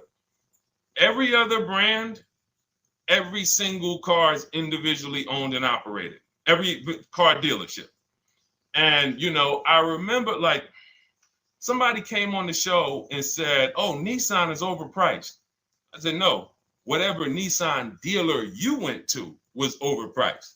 There's another one probably 10 miles away. There's another one 15 miles away. There's probably 8 more of them within 25 or 30 miles. When they can make you think, oh, we're all the same, they got you. Big mistake. Very expensive mistake. Thinking every dealer is the same. They're all different. Even the ones that are owned by the same people, most times are still in some competition with each other. But Tesla, unless you're buying a pre-owned one price, no matter where you go, no negotiation. That's what it is. No other brand is like that, though. Go ahead, Dolan. Next question. Good to see you, Nia. Good to see you, Chantel Davis. Vanessa, good to see you, Maze of Empathy. Jonas checking in on TikTok. Great to see everybody checking in. Yes, exactly. Now, I'm actually pulling up something from my first book. It was called 52 Car Buying Questions Smart People Don't Ask That Cost Them Thousands. One of the questions was, how, when, and why should you visit a car dealership? How, when, why? There's only 3 reasons to be in a car dealership. 3 reasons. That's it. You're there to pick up your car because they don't deliver. You're there to test drive a car, or you are there to have your car that you're selling them appraised. That's it. You're meeting with the used car manager to have a car appraised. That's it. Everything else we do at home if you want to get the same results that the people are getting who are getting. Look, this is Christopher. Thanks so much for these resources. Read your entire book last night. I've already been underway trying to put my deal together. What a great book. I have my quotes together, and now I'm ready to take the next step with the calculator. Now, what he's talking about, notice he said I have my quotes, plural, because we teach something called the 25 to 5 strategy. You're connecting with 25 dealers. This is for new cars and leases. Different process for used cars. You're connecting with 25 dealers online. I'd show you how to do that in 20 minutes. This is not car buying school. We're getting these cars and these deals in literally less time than it takes you to visit one dealership and buy a car. You'll be there for 8-9 hours. We'll put in a couple hours over a couple days. And I'm getting them. Eventually, you'll be able to be as quick as me. I get cars in 60 minutes. Does not matter what I want. 60 minutes. If I'm following up on a deal a couple of months, maybe 90 minutes is going to take me. You'll get there eventually, but in the beginning, take you a couple hours from home. Because what you're doing is you're creating a competition. You're using the internet to create a competition. So we get 5 offers on every car. We will not buy a car without 5 offers, because the only way that you're going to see the 80%, we call them the 80%. That's 80% of dealers that are overpriced. The only way you're going to see that is to get 5 offers. It's going to blow your mind. That's when the veil is lifted. The first time now, if you want to do it your way, you want to call around, get the offers, call around, ask for it, try to not, fine, do it that way. As long as you talk to enough dealers to get 5 offers, because then you're going to see, whoa, they've been playing me. How is it that I'm shopping for the same car? I called and got the same. I called on this Hyundai Sonata. One dealer's telling me it's $480 a month. One dealer's telling me it's $450 a month. One dealer's telling me it's $420. One dealer's telling me it's $375. Another dealer's telling me it's $340. That's when you know you did it right. So and here's how you know you've done it right. If you don't see a $3,000 to $5,000 spread from your best offer, which we call the 20% dealers, to the worst offer, you didn't shop correctly. We have people all around the country, We've been helping people since 2021. In fact, during the pandemic, we had people really killing it because they were selling their cars for 7 grand, 12 grand more, putting that equity in their bank, doing leases, no money down. So it was a phenomenal time for people who had cars to replace and were making dealers bid to get their new cars. So doesn't matter the market. But until you actually do it, you're not going to, it's harder for you to believe it. You get what I'm saying? It's harder for you to believe, wait, you mean 8 out of 10 dealers are overpriced? 8 out of 10. That's why you must get 5 offers for you to see, wow. My highest offer is $200 a month more, and that's my local dealer. That's the dealer that's 20 minutes away, because oftentimes some of your closest dealers, when they see your zip code, they'll be like, oh, this person is not going to shop us. Let's give them this offer. It's that dealer that's 45 minutes away, an hour away, when they get your notification on their website and they're like, whoa, okay, this is a person in our competitor's market. Let's take this deal from our competitor. It's going to blow your mind. And then it'll be changed. Right now, you're just being exposed to the information. And the same thing on used cars. The best value used cars are $3,000 to $5,000 less than the highest price used cars. It's just what it is, because 80% of dealers are going to, even when they say it's their best deal. Who's had a dealer say that to them? That's our best deal. That's the best deal we can do. Listen, that's the best deal we can do. Who's had that? Raise your hand. Who's in their car buying purchase, in their shopping, has heard a dealer at any time say, hey, that's it. That's the best deal we got, right? They're not lying. They're just not going to do, they'd rather you leave and they'll sell the car to someone else. Because they're like, we're not going lower than this. But here's the thing, their competition will. That's their best offer. It's not their competition's best offer. So it's very important to understand that. Okay? All right, let's go, Dolan. Let's keep it going. Next question. Oh, good day. I'm glad you got the book, EJ. Use it. Win. Send me your success stories. Continue to just follow it step by step. Ask yourself, what step am I on? It's like a checklist. Boom, that step's done. Go to the next one. Boom, check. Go to the next one. Hey, I'm looking for a car right now. I have 7 to 10 grand. Which way should I go? Well, I mean, if that's your budget, you probably can look for, and this is not what I teach, but I do have we call this a smart car. It's not that type of smart car. The little one stands for saving money at the right time. And if I got 7 to 10, what I'm looking for, I'm on Facebook. I'm looking for something. See, and this depends on what you need. See, needs, you pay for 5 things in a car. You pay for 5 things. Remember this. Size. So anyone who's like, oh man, I need to save money. Here's what and let me actually tell you why I want you to know this.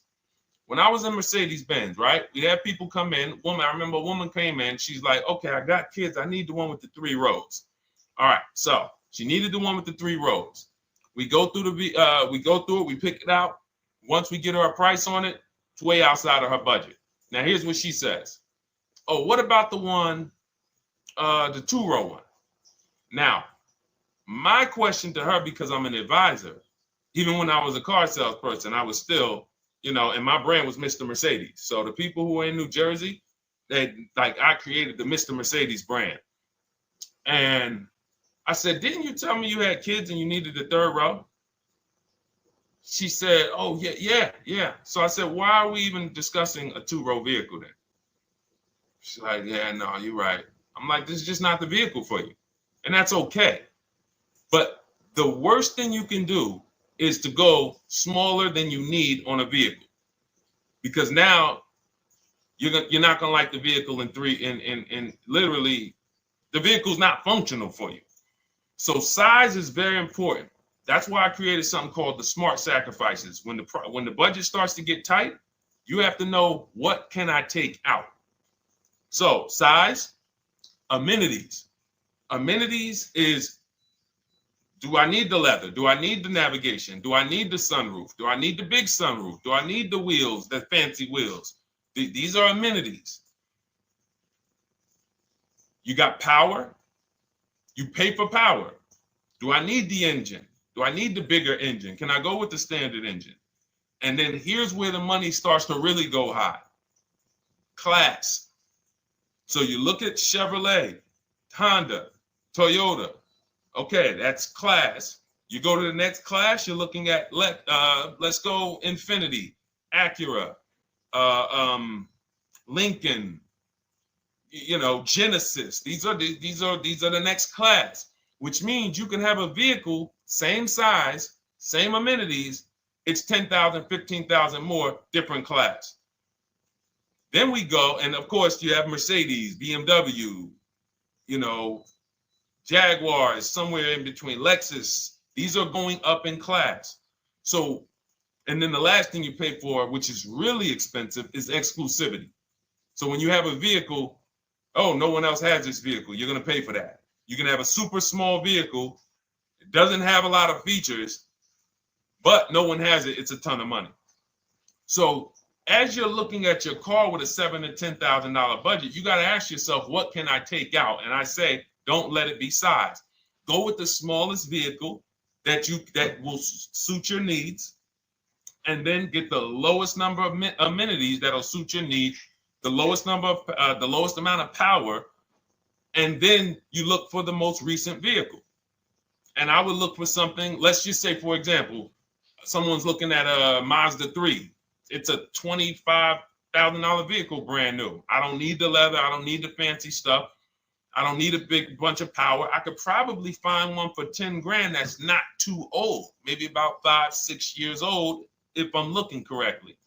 But you have to know what you can live without, because if you go and do what most people do, most people are not going to listen to what I'm saying. They're going to go out and they're going to buy a big SUV with leather and all the features, and then they're going to get a 9-year-old one with no warranty because there's just no discipline there. See, the things I'm talking about, the disciplined people, the people who are financially astute, who's like, Deshone, I never knew that car buying was this serious. How, like, I'm overspending by $5 grand every car, a minimum. There's no way that you're not. So these things weren't taught to you. None of us were taught how to buy a car. We were literally indoctrinated into, this is how you get cars, ladies and gentlemen. And who indoctrinated us into that? The auto industry. The auto industry. No one told us, oh, create competition, shop for cars like you shop for other things online. There is an internet, no one taught us that.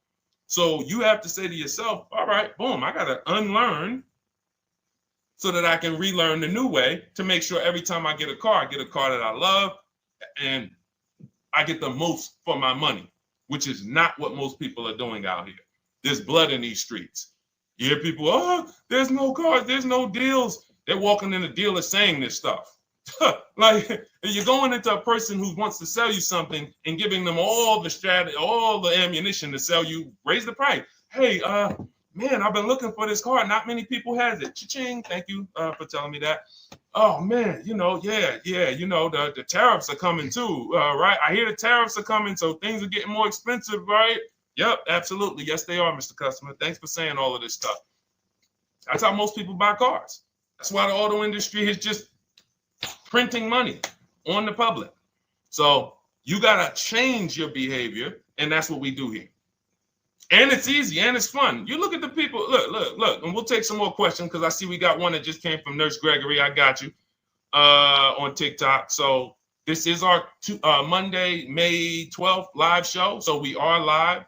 You can feel free to type your question. We rebroadcast this show throughout the day, but we are live every Monday through Thursday at 12. So, but look, when you look at the confidence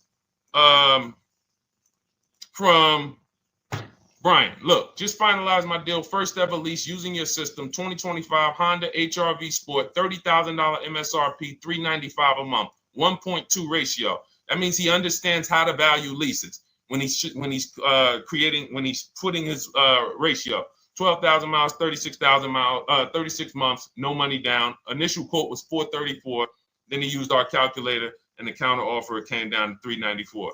Listen to the confidence. Look, I bought your book, use your system, just closed my deal, have positive results to report. A caveat is I wanted a newly released 2026 Genesis, not even out yet, not even out, GB70. And there are no incentives. I could have gotten incentives on the 2025. However, I wanted the 2026, was willing to pay. I reached out to 20 dealers. We show you how to reach out to 25, but on a Genesis, may not have been as many dealers because it's more of a luxury brand. They haven't built as many dealers for Genesis yet. He says he received 9 offers. Look, that's how we know when you're doing it right. 5 offers, 9 offers, 7 offers. How many offers do you get? Thanks, y'all, for running those likes up on TikTok. Could y'all just keep double tapping the screen every time you hear something you like? You're going to see those likes continue to run up. See, this is it. I'm happy with this. Look, he gets an $815 a month payment on a $58,000 vehicle, 1.4. Now, again, 1.4 is incredible value when you add up those payments relative to the MSRP and taxes. Our goal with leases is to be under 1.5%. Now, I know for a fact he could have gotten about 1.2 on a 2025 Genesis because I just saw a person who's using our system get that. Phenomenal deal. But he wanted that 2026. So he gets his bids. And again, until you see the other offers that are 150, if every single time you get a car, you're not seeing $3,000 to $5,000 minimum from the car you get to the other offers that were offered to you, then you weren't shopping correctly. And again, if you want to do it yourself, you want to call around to get quotes, feel free to do that. We do this all online without talking. Who doesn't like to talk to dealers? Type me in the chat. You don't like to talk to dealers. So the people who are using our stuff, they're not going in trying to remember, oh, I'm in the dealership now. Let me say, what did Deshone tell me to say? All right. Oh, man, I'm not supposed to tell them about my trade-in.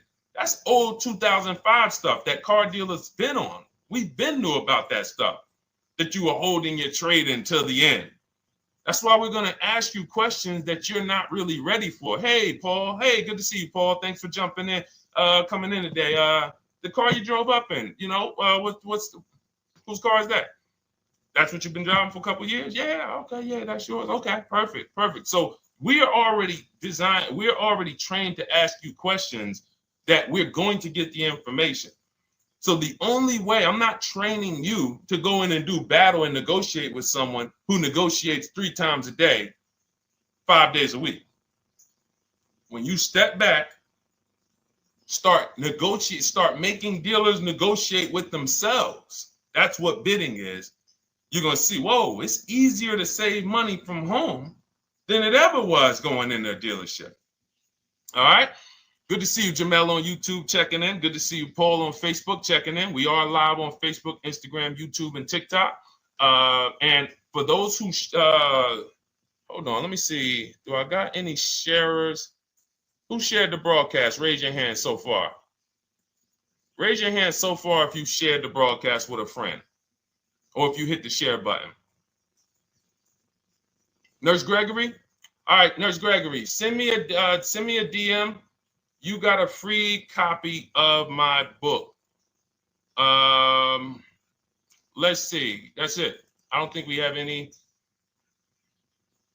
No, if you share now, it's too late. So I wanted, let me see.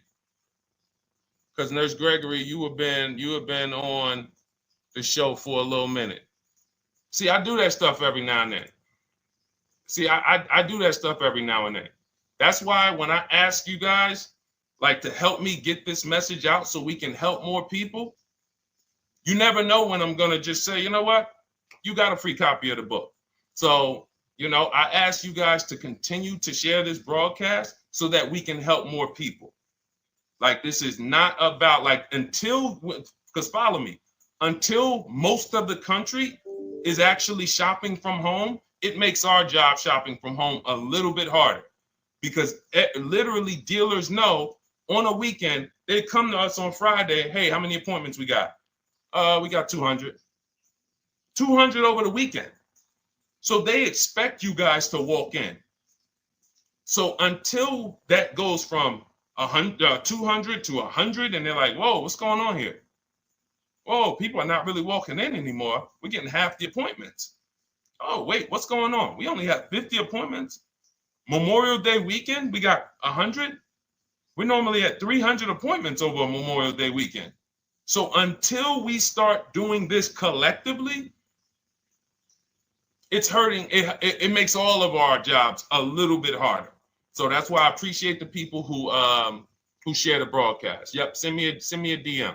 Okay, so let's go. We got more questions coming in, so pull them up, Dolan. Let's go. And this whole stream is sponsored by my new digital book. It's called Cars from Home: 7 Steps to Saving Time, Money, and Avoiding Dealerships.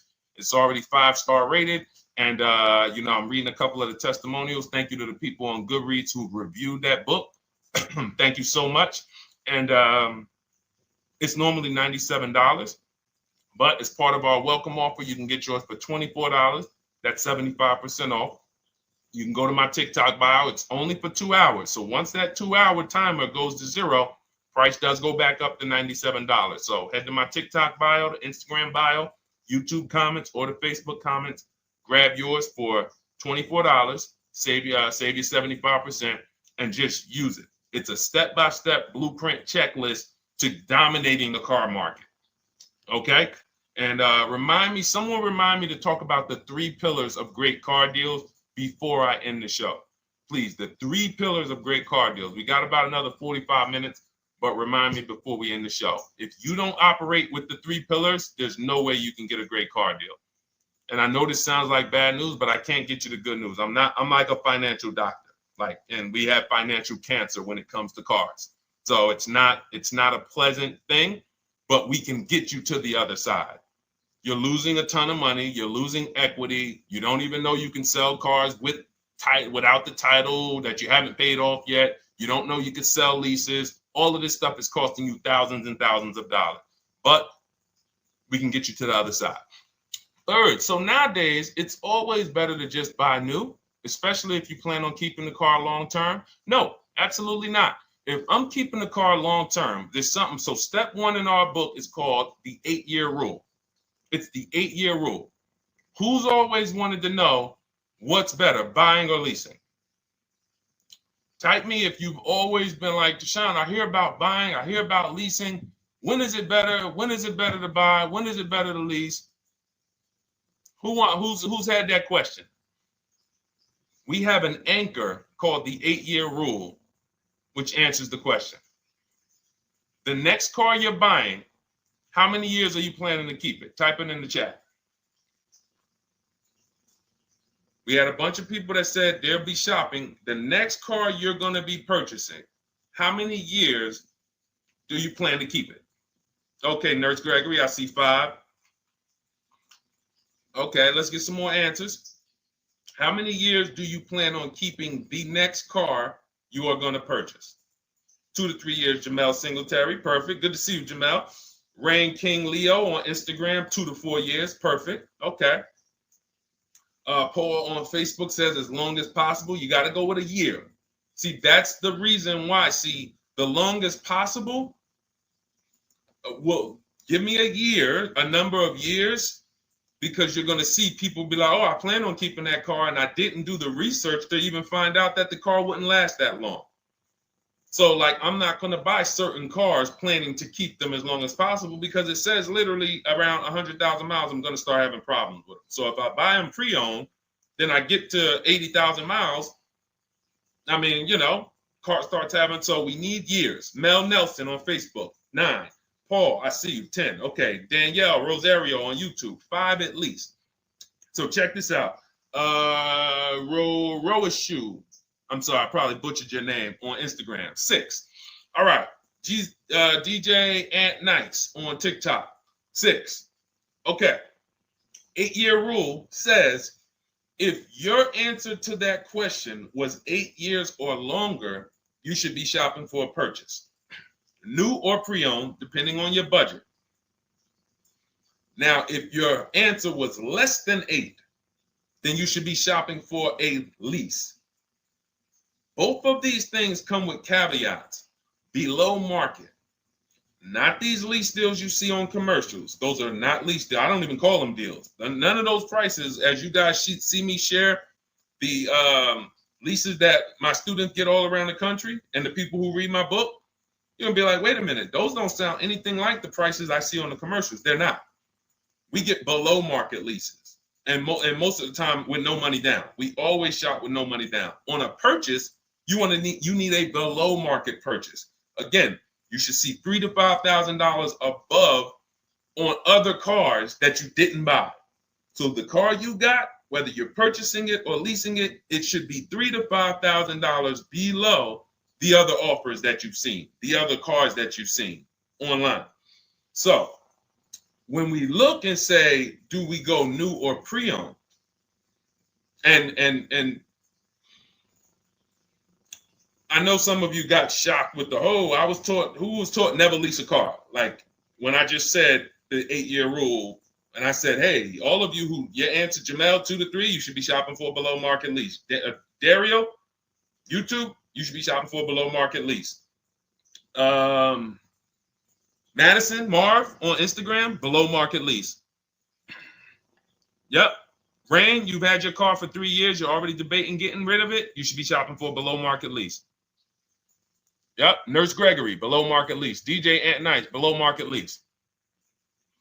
We'll talk about that in a little bit. You can ask why. But raise your, if you were taught never get a lease, never lease a car, let us know in the chat and we'll handle that. But I want to answer the rest of this question because he asked, is it always better to buy new? So if his answer, for those of you who said, I'm keeping more than 8 years, I'm not breaking the 8-year rule, I'm shopping, don't think about leasing. You're keeping at least 8 years, leasing should not even be in your vocabulary. Now, new or pre-owned. That's based on 2 things. First is budget, because you want to go over your needs and say, what do I need? Can I get everything I need in a car for my budget? New? No. Most times, you can't. So if you have a large budget and you're like, Deshone, I could actually go new or pre-owned. What should I get? Now that's a matter of your values. The values say, I've had 2 groups of people, long-term people. When I was in dealerships, some of you know I was with Mercedes for 5 years, General Motors for 5 years. I've been in the auto industry for 14 years.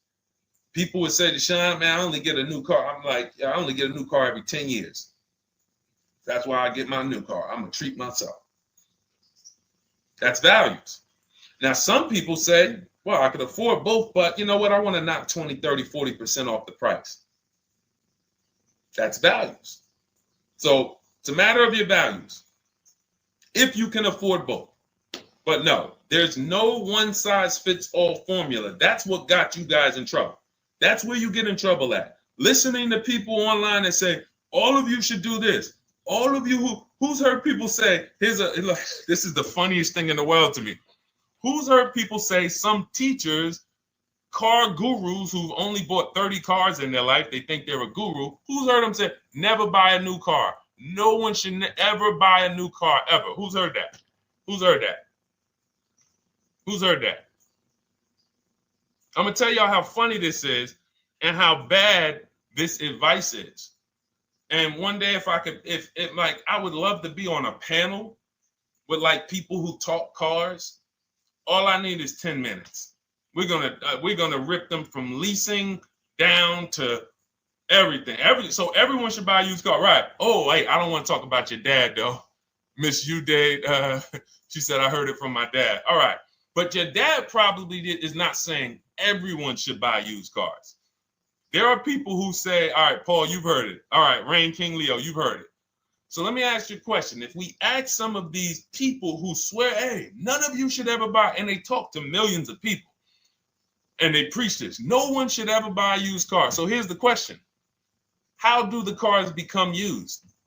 If no one should buy a pre-owned car, if no one should buy a new car, rather, how do the cars become used?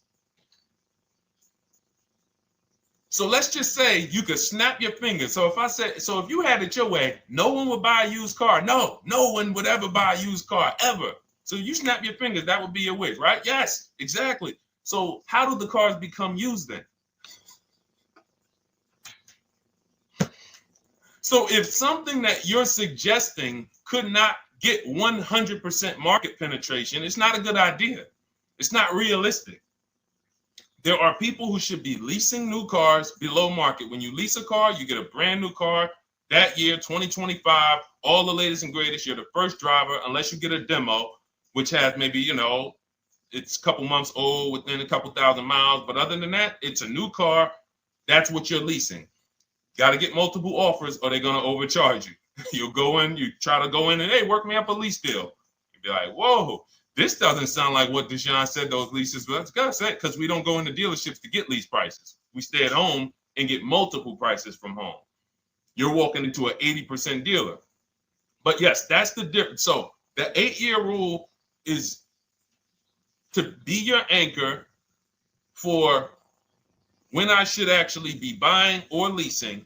And then once you go and say, I'm buying because I'm keeping 8 years, then you let your budget dictate whether you're going to shop new or used. And then you if you could afford both, it's a matter of your values. You want to treat yourself to a new car because you can afford it, make sure you get a below market deal, multiple offers, or do I want to get a pre-owned car so I can knock 20, 30, 40% off the price? Okay. All of this is in my digital book, Cars from Home, 7 Steps to Saving Time, Money, and Avoiding Dealerships. You can get your copy for 75% off for the next 2 hours. That's our welcome offer. And you'll have everything I teach about how to get below market leases, below market purchases, below market bank bidding wars. We created something called the bank bidding war. For those of you who are going to need a loan, where do you get your loan from? Some of you say the dealer. Some of you say, oh, I get it from my credit union. Some of you say, oh, I get it from my bank. This needs to be a bid, because whenever you're doing it like that, you don't know. How do you know for sure that that was the best interest rate you could have got? 2 points on a loan could be $2,000. 2 points. So if somebody said, oh, I'm paying 6.9, but you could have got 4.9, literally thousands of dollars.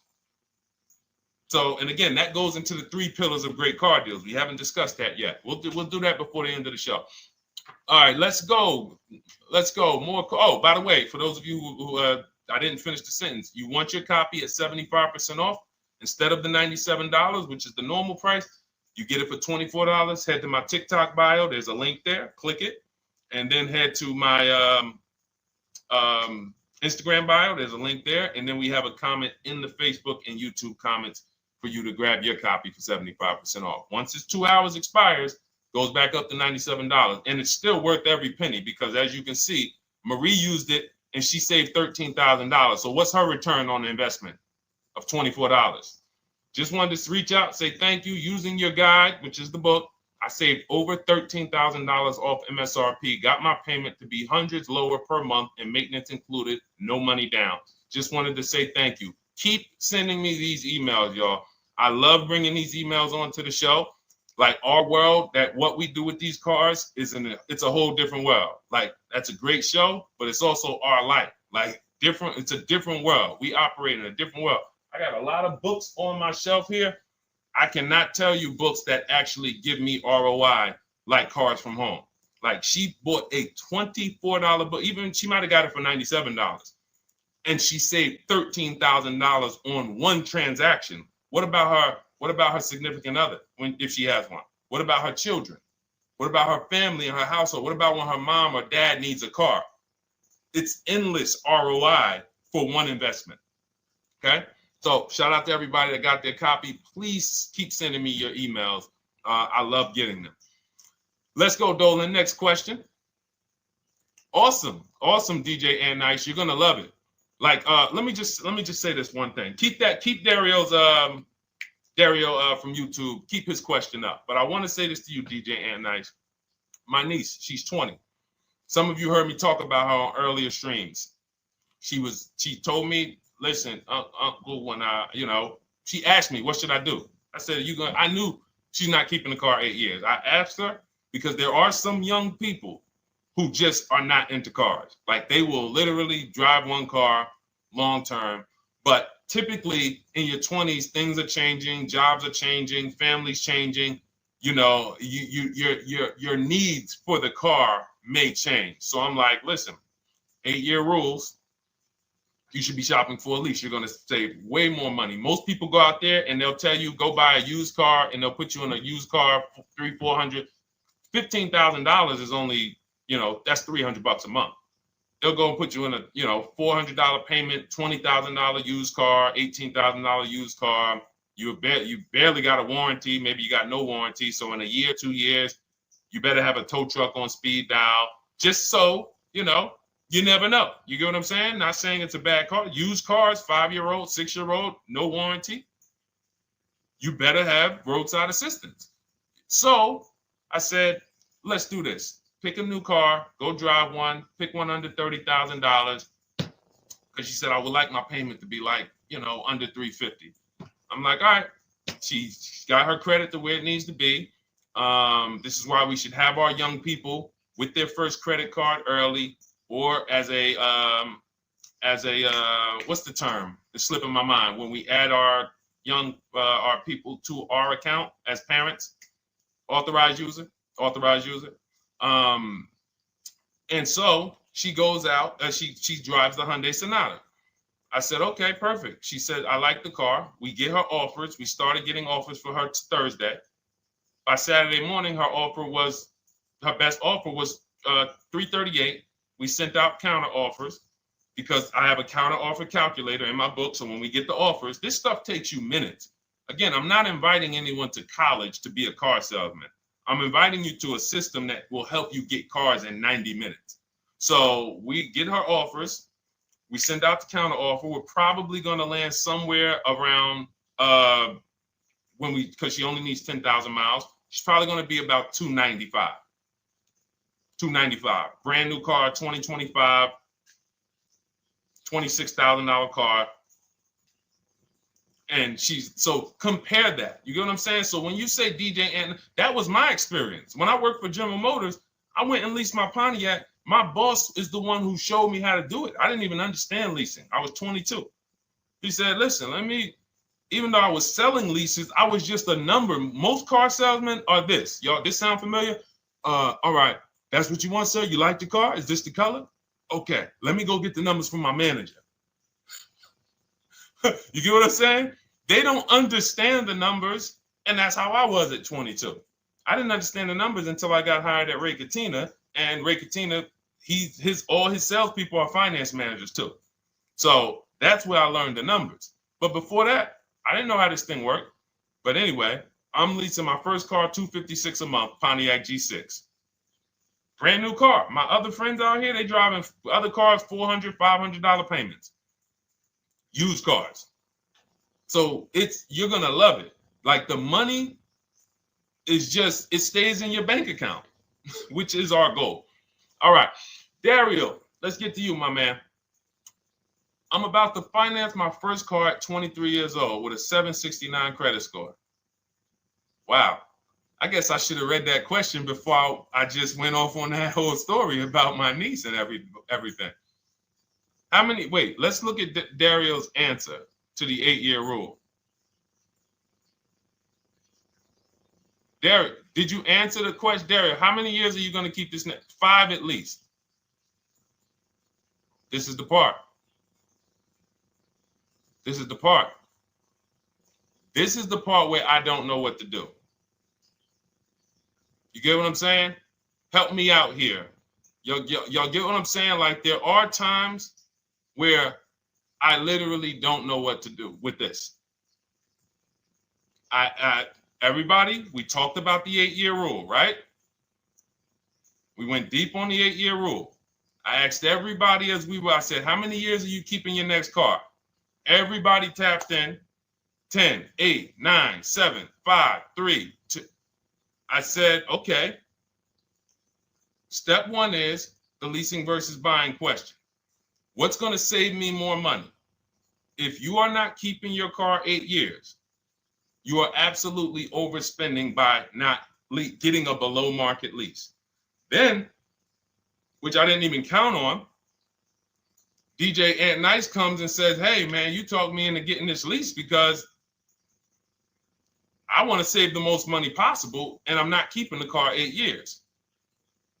Then I walk you through a scenario where my niece, her first car, she's 20, she's about to lease a brand new Hyundai Sonata, and her payment's going to be $295 a month. Add that up, $295 a month for 3 years, $295 a month times 36 is $10,620. That is her payments over 3 years.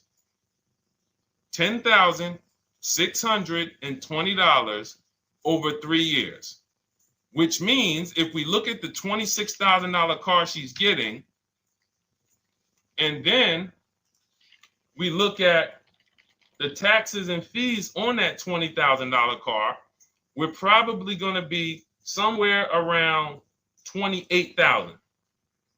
Oh, I'm sorry. I'm wrong, y'all. I just pulled up the MSRPs on that car she's getting. It's $28,500. $28,500. She's paying a little over $10,000 to drive a $28,000 car that with taxes and fees would probably put her around $30,000. A little more, but let's just say you get a little discount, $30,000. She's paying. So if she bought this car, what would that car be worth in 3 years? What would that car, if she bought a $28,000 car, $28,000? Throw some numbers out there so we can really try to help Dario and the people who just, all right, may need us to go deeper on this. You might need me to go deeper on this. You might be like Dario, like, okay, Sean, I didn't grasp it. Let's go deeper on this. What would the car that she's getting, my niece is about to get for $28,000, $295 a month, what would that car be worth after 3 years? $28,000 car.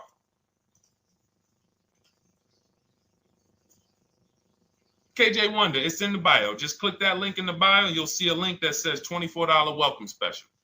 Go grab it and come on back to the stream.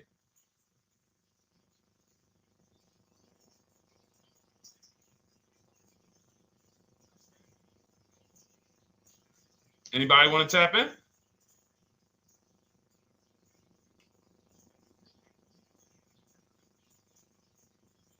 Thank you, DJ and Nice. I don't think that's right. So a $28,000 car after 3 years is worth 23? No. That's not after 3 years. That's probably like 1 year. After 1 year, it'll probably be worth 23. 15K depending on the brand. Paul, I think you're gonna lose more than. I don't know one car that sometimes like I don't know one car that depreciates $8,000 in 3 years. So I'm a conservative person when it comes to my numbers. That car is like, let's be real here. You don't buy a Hyundai Sonata, come back in 3 years, you paid $28,000 for it, come back in 3 years and they give you 20 for it. It's going to be more like $13,000, $15,000. What if you have an accident? You get what I'm saying? So, and unfortunately, you know what's hard about this? The only people who really understand depreciation and how much cars lose value are people who pay cash. It's very tough for you to see what you're really getting when you're a payment shopper. But as someone who never, listen, people would love to go into a dealership, get a car for $28,000, come back in 3 years and get $20,000, come back in 3 years, get $18,000. I only lost $10,000. That doesn't happen. That's why people come back in 3 years and they're like, that's all I'm getting? So the point is, she's paying $10,000 of depreciation over a 3-year period. That's it. So in order to beat what she's about to get, or people who are getting below market leases, any people who are getting below market leases like we teach, you would have to get at least $20,000 to beat her. You would have to get at least, because she's only spending $10,000 over 3 years. And sold by foreign. Guys, this is not, this is really not up for debate. I am, and unfortunately, maybe the pandemic threw you off, because some of you, if that was like your first car you ever replaced, and you went and you got out of that car during the pandemic when every car was worth $7,000 to $12,000 more than it should have been worth. You can't do that today. And we had people right after the pandemic writing me saying, "Oh, yeah, I'm gonna do this, and then I'll go and trade that and get all my money back like I just did before." No, that was a very rare case of limited supply, the supply chain of cars. Now we might see that again with tariffs. When tariffs come, we might actually see our cars appreciate, because the whole new car market is going to be more expensive. But cars are not, literally the depreciation curve on most cars are 15% the first year, sometimes 20, another 15% the second year, 10%, 5%, and then it gets smaller. Once you get to about 7 years, the depreciation starts to cool off. You're losing 50% of the value in the first 5 years. And if you drive a lot, you're going to lose it quicker. So when we look at paying a small amount of money for a expensive car, that's what leasing is. So there's no, when you, and let's wrap it up like this. If she would have bought this car, this same, because this is really a leasing versus buying lesson. And I don't know, however deep we need to go on it, that's how much deep we need to go until some people it clicks, because it may not click for everyone. I'm trying to make it as simple as I can, which is why I'm only talking about what's coming out of your bank account. Like, isn't that what we're supposed to care about? But for some reason, some of us are thinking about other things when it comes to cars.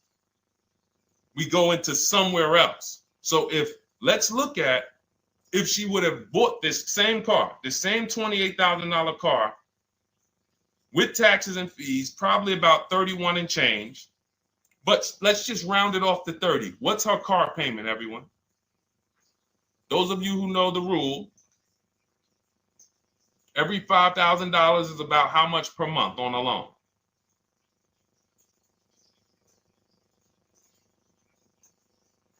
Every $5,000 is about how much on a loan?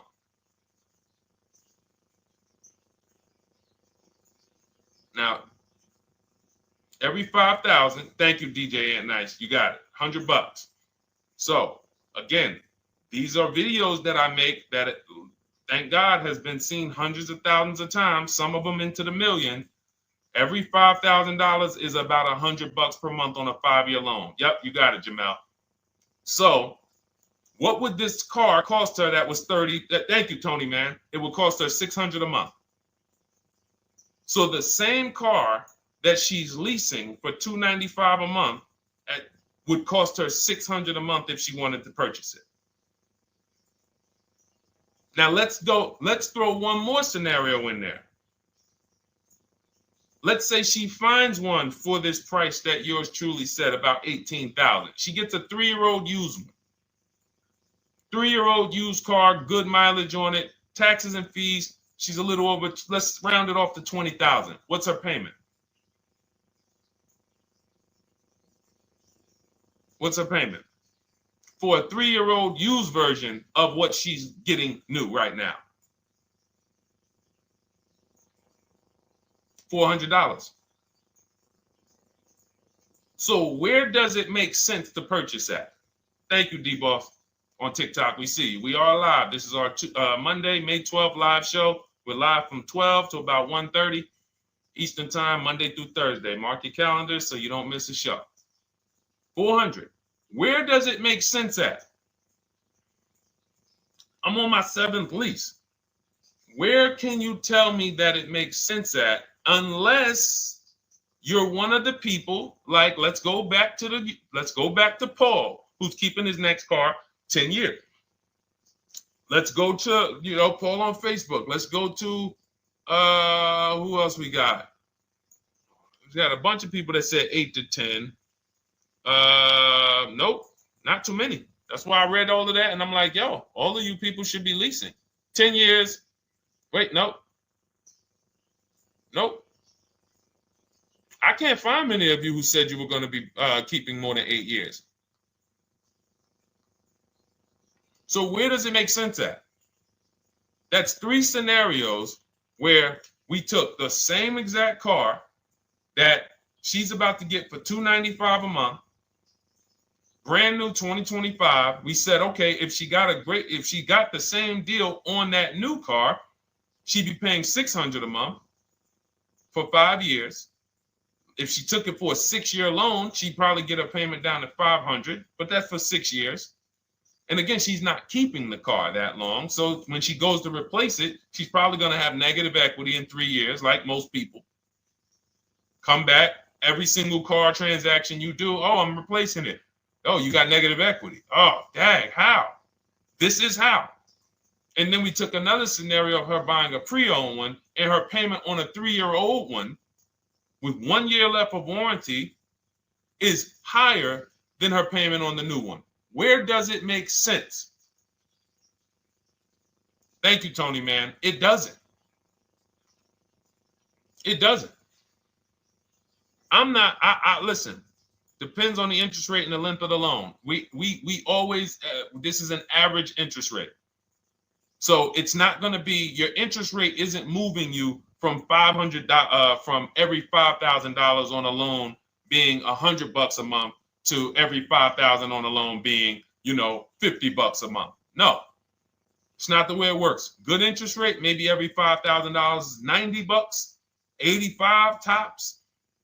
It's not 50, to the point where, and this is how people get in trouble. That's why our people don't get in trouble, because they don't go in looking at a $20,000 or $30,000 car saying, oh man, I'm gonna get that to $400 a month with no money down.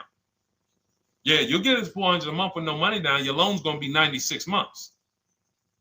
So when we have these boundaries, this is how we move.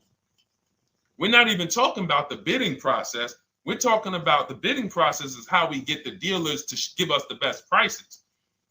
Right now, what we're talking about is structuring our deals. Because if you go out and you get a great deal on a purchase, but you should have leased, you got a bad deal. You got a bad deal. If you go out and you get a great deal on a purchase, let's just say she gets $5,000 off this car. So instead of 30, she purchased it, she got them to knock off $5,000. Her payment still, instead of $30,000, it's $25,500 a month.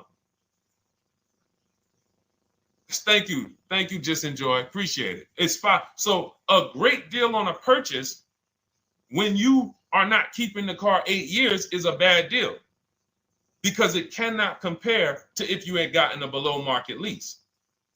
It just doesn't compare. That's why I'm showing you these numbers. I'm a math person. I was in calculus as a junior. I love math.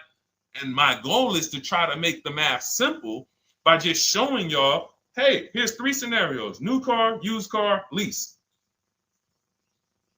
Here are the numbers: $600 a month, $400 a month for the used car, $295 a month for the lease. But we say we want to save money. We say, oh man, things are getting more expensive. Money's important. But we're still letting old mindsets make us do things that don't serve us, because we were taught that, even though it makes no financial sense. So the hardest thing that I have to do is get you to unlearn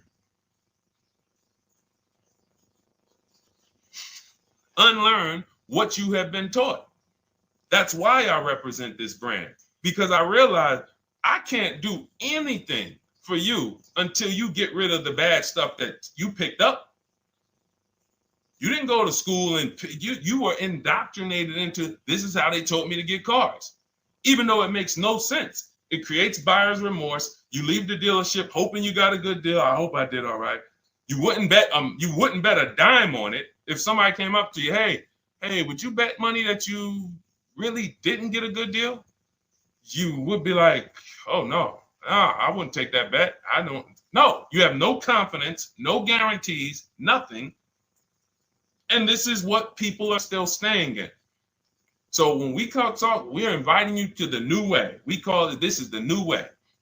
And so everything that we're talking about, you can get in my literally my video, my step-by-step checklist, Cars from Home, 7 steps to saving time, money, and avoiding dealership. You don't have to worry about trying to remember this. You can literally get it in book form. It's a digital book. You don't have to wait for the mail. And the thing about the digital book is when something new happens, I update the book. Like a year ago, we had Room in the book. Room went out of business.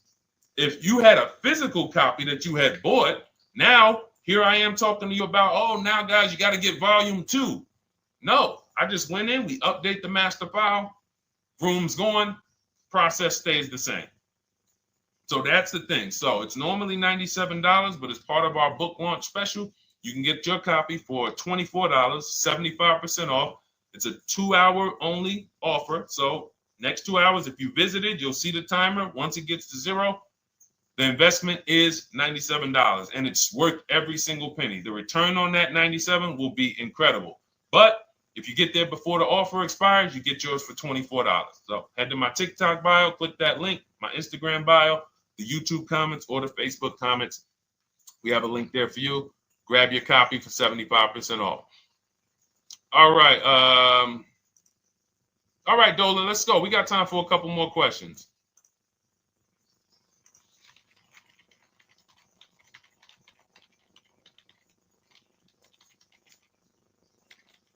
Okay, I'm shopping for a 2018 to 2019 Platinum Escalade. Should I buy in town, or what do you feel about delivery charges from out of town? I would compare. So it goes back to what we started talking about on in the show when we first started. Total. This is why you need to know the original price. So when you know the original price, what you're looking at, and this is everyone who's shopping for a used car. Without knowing the original price, you're just grabbing at straws. You're buying based on made-up prices. You don't know. How do I know he's asking $65,000 for it? How do we know that's a good price? You don't. Buyer's remorse prone. Zero confidence in what you pay. But when we know the new price, oh, the original price of this one was $102,000. Original price of this one was $110,000. Original price of this one was $90,000. And when we get into more expensive cars, the losses become way more. To whom much is given, much is also required. So the losses on 80, 90,000, 200 Bentleys, Rolls Royces, the losses become multiplied dramatically.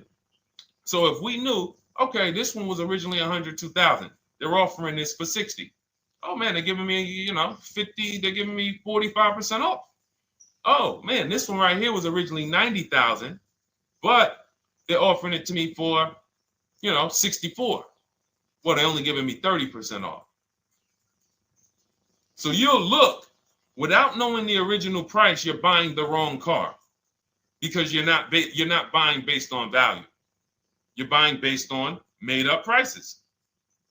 We think this is a good price in the market, but what is the discount off the new vehicle? That's the only thing. And then you use that and you say, okay, well, this one's giving me 45% off. It has 29,000 miles.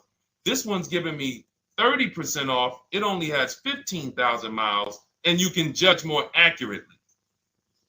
You can judge accurately when you know real discounts versus nothing.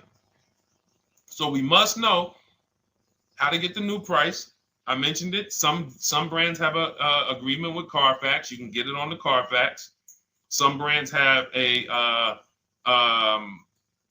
and some brands you can go to Google and Google the window sticker or the Maroni label, and you can get it that way. And then you'll see some companies that may sell it. But again, I'm never buying a used car without knowing the original price.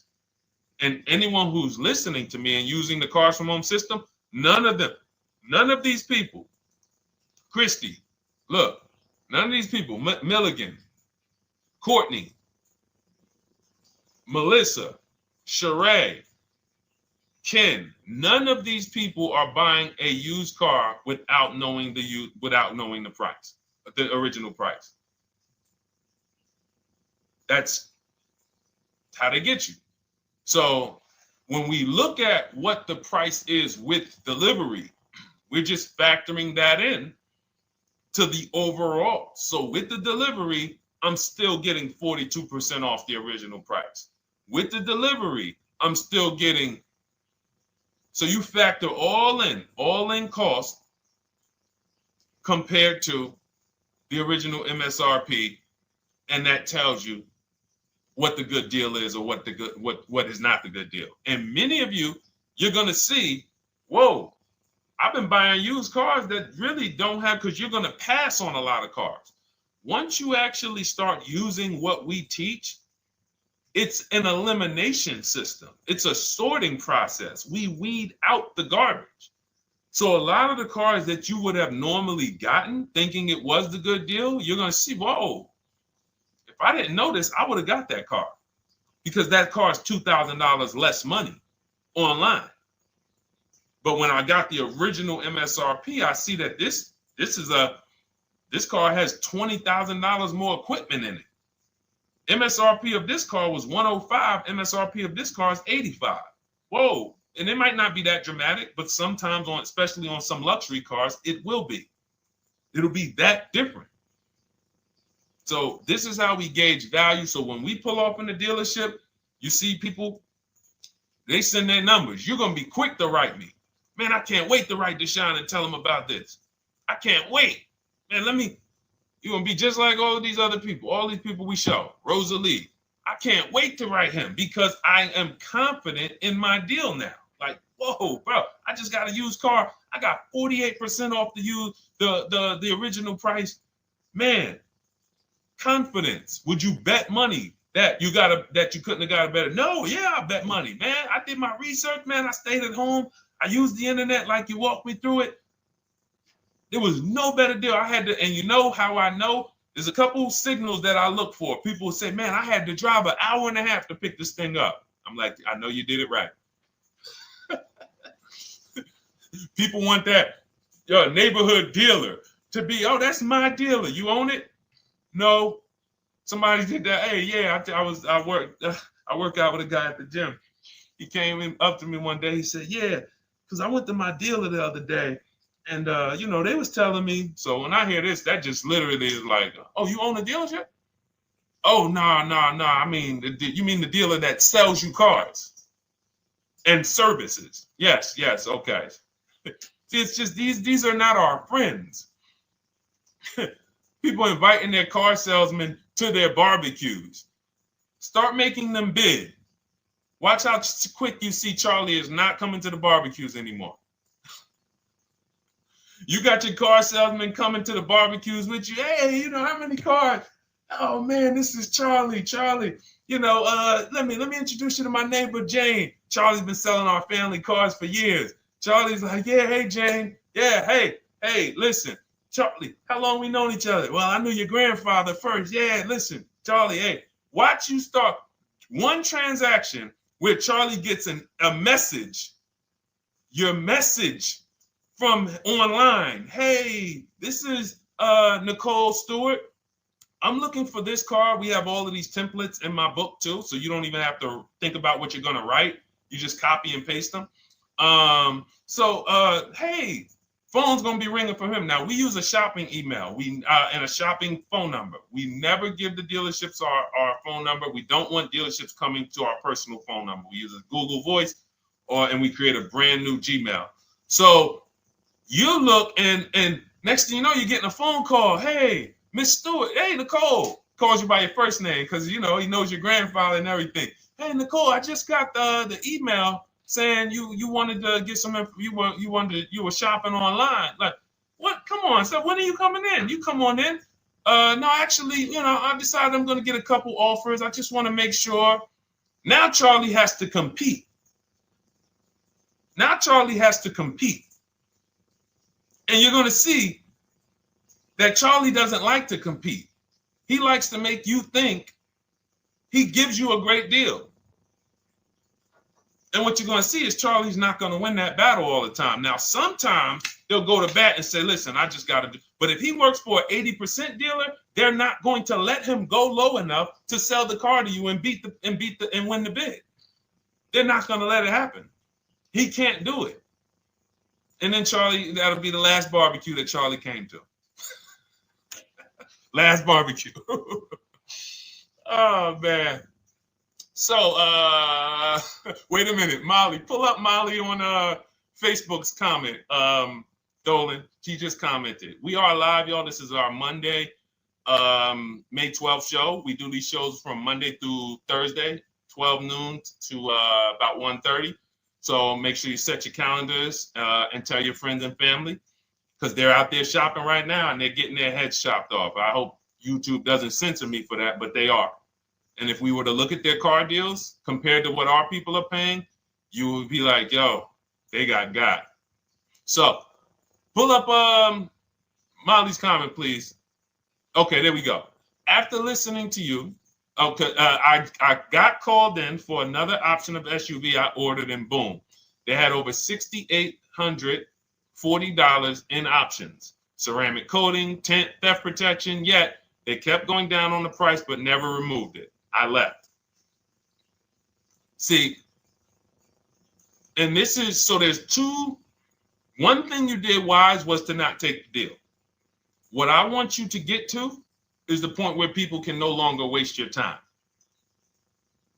When you get to a point, see, with all of you using the Cars from Home system in my digital book, it's impossible to have anyone waste your time. Because when they waste your time, they actually still feel like they won. I'm going to tell you why. We're going to sell this car to someone else, and you still need a car.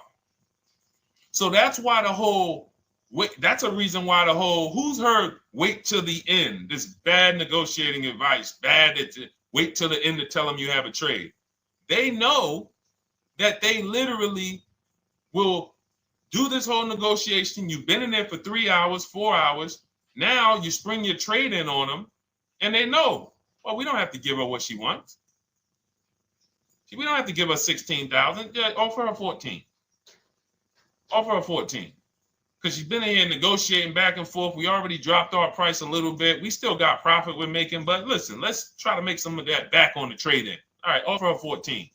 Now you've been in here and you're like, no, wait, I know I could get 16 for it. Listen, the car's worth 14. I mean, listen, if you could get 16, God bless. Now they're in a position of strength, because if you walk away, you still need a car. You've wasted hours of your time. And if you take the deal, they won.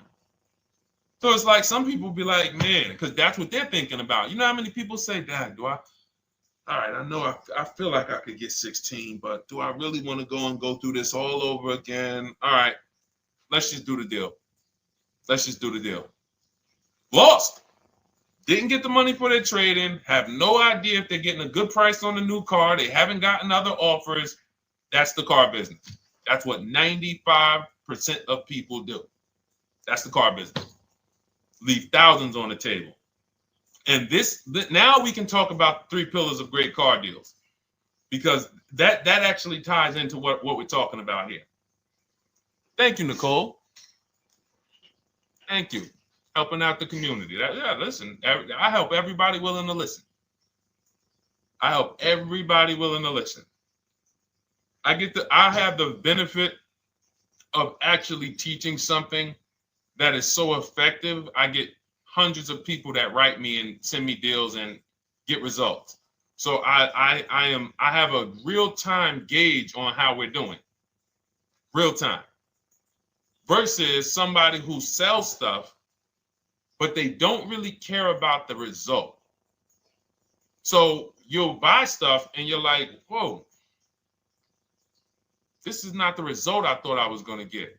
All we do is hold ourselves accountable to the results. And as long as we keep getting these emails in, as long as we keep getting people writing us, taking pictures, sending stuff, we know people out here getting the same types of deals that I would be getting. And that's what I want. I don't want anyone taking a deal that I wouldn't take. As somebody who's done thousands of transactions with Mercedes and General Motors, leased 7 cars. I'm the one my friends call. They've been calling me for 7 years, 8 years. Deshone, all right, man, I need a car. I'm good. Listen, this is what I do. And the way that we give them peace of mind is the comparison offers.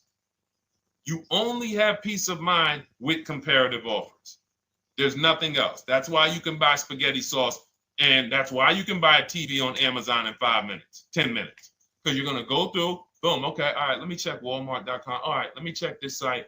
All right, let me check this site. All right, this one's the best. You spend $800, $400 in 15, 20 minutes. And not feel buyer's remorse because you've seen the options.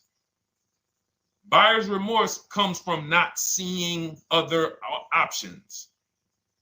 It's that simple. All right, let's go. All right, Dolan, we got time for. All right, yeah, throw another one in, Dolan. Let's go. All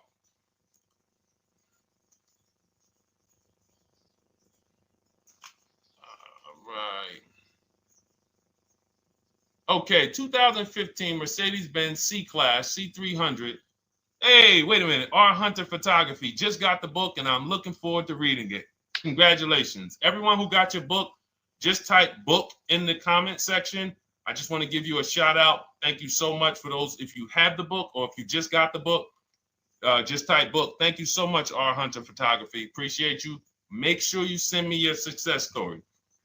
That's what I care, whether you buy, lease, or purchase. Even when you use the bank bidding war, show me, hey, yo, this bank was at this interest rate. This bank was at this interest rate. And then the dealer got me this. Write me all of that stuff. I love hearing all of that. Michael, good to see you. Michael McLaurin on TikTok. Thank you so much. Use it and win. Use it and win. I want that book to return to you $5,000 to $10,000 per deal. So every single time you do a car deal, that book should be returning to you $5,000 to $10,000 per deal. All right, 2015 Mercedes C-Class, 85,000 miles. What are you thinking? See, there's nothing there. You get what I'm saying? There's nothing there. You have nothing to compare it to. Now, here's the thing. We teach something in the book called, and we still got to go to the 3 pillars of great car deals again. But there's nothing, we teach something, there's no boundaries in car buying. There haven't been no boundaries. For example, let's talk about the most expensive purchase most people make. Now, in this case, sometimes it's people's cars because people aren't buying houses as much as they used to. But the most expensive purchase people make is their house. Would anyone on here get a 40-year mortgage? Anybody? Yes or no? Thanks, EJ. Enjoy the book. I can't wait to hear from you. Anyone? Would anyone get a 40-year mortgage? Anybody? We got smart people on here. Anybody signing up for the 40-year mortgage? No. Okay. So if no one's signing up for the 40-year mortgage, the question is why? Why? Because we know that's too long. If you got to take a 40-year mortgage, go. God bless you. Yes, go get you. God bless you. Hope she's well. And I'm glad you got your book, Daryl. Would anyone, and you don't have to worry about reading it. It's a step by step. It's a checklist. So do one step, check that step off. Next step, check. Boom. That's how it is. Because there's a built-in. It's been built into our education. You don't take a mortgage longer than 30 years. And if you want to be super conservative and you can afford it, take a 15-year mortgage. But we don't go 40. We don't go 50. They're available.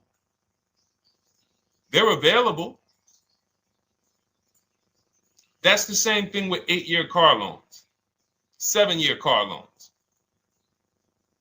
And when we look at, so we have something called the rule of 72, which is 6 years, and the 10th birthday.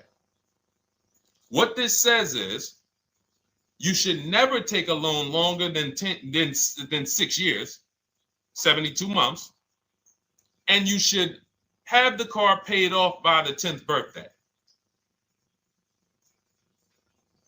Now, why? Because when I was in Mercedes, people who would come out is two people who hate, this is actually the same person. They hate Mercedes. They hate BMW. Why?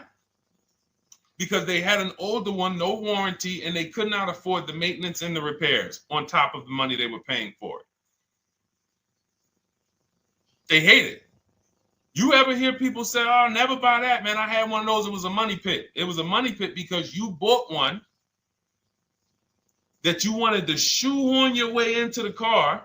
You couldn't afford the one that had the warranty, 3 years, 4 years old, buy an extended warranty, keep it 8, 9, 10 years, pay the car off in 5 or 6, and then you have, a couple years with no payment. You still have money to the side for your maintenance and your repairs when things go wrong. No, you bought one right from the start with no warranty because you wanted to be in a Mercedes. And they come out crying. You could just see it welling up in their eyes. We know, we've seen it too many times. That's a brand that people without any affordability index, they're going to buy cars that they cannot afford because they can afford the payment. And the saying is, if you can't afford to maintain it and repair it, you can't afford the car. So we never want a car that has a loan on it past the 10th birthday. That's an affordability gauge. That means I'm looking at a 6-year-old car. Car is 6 years old. 4-year loan. The amount of the number of years on the car, and this is in my book. Nothing I'm telling y'all is me coming off the top of my head or off the fly. I'm teaching you out of my book. That's what these shows are. I'm literally, when you are reading the book, I remember Deshone talking about this on the stream.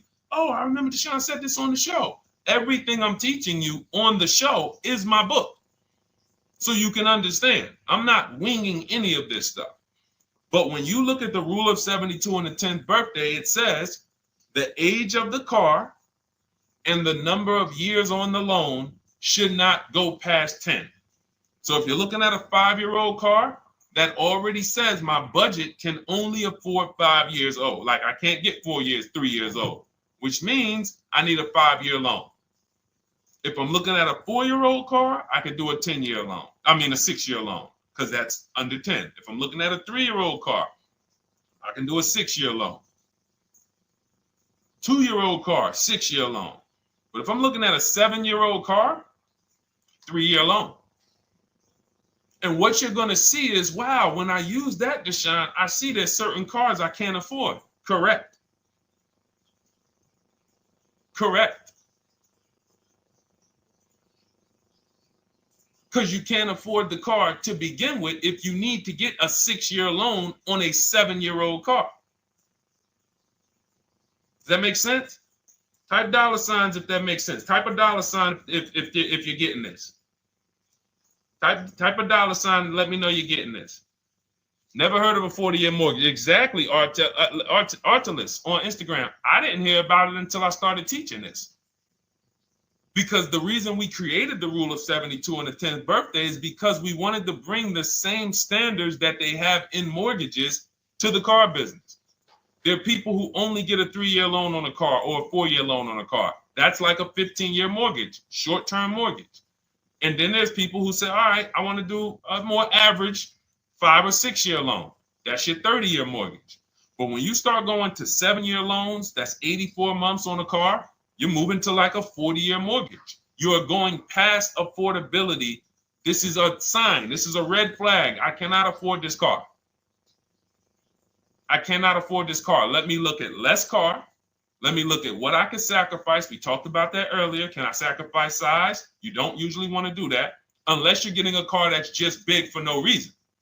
Oh, I just like big cars. Well, you might not want to get a big car in this time. You might want to go smaller. But never get a car that doesn't cover your needs in terms of size. What you really want to look at is amenities. All right, I don't need the big sunroof and the leather and all of this stuff. You know what? Let me go to the next amenities down.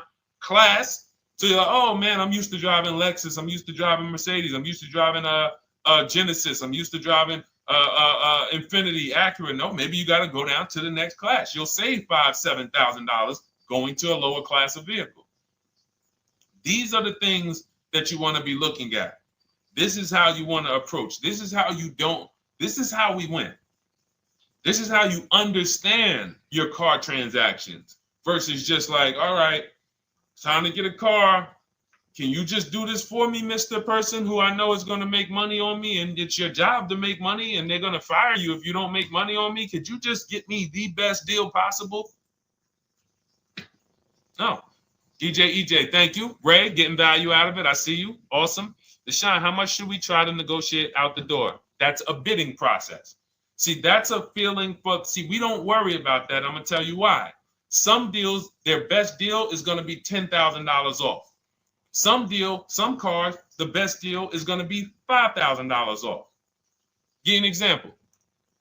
In some deals, the best deal is going to be, you're not ready for this, almost $30,000 off. Now, let me show you each one. So when you look at, where's Tiffany?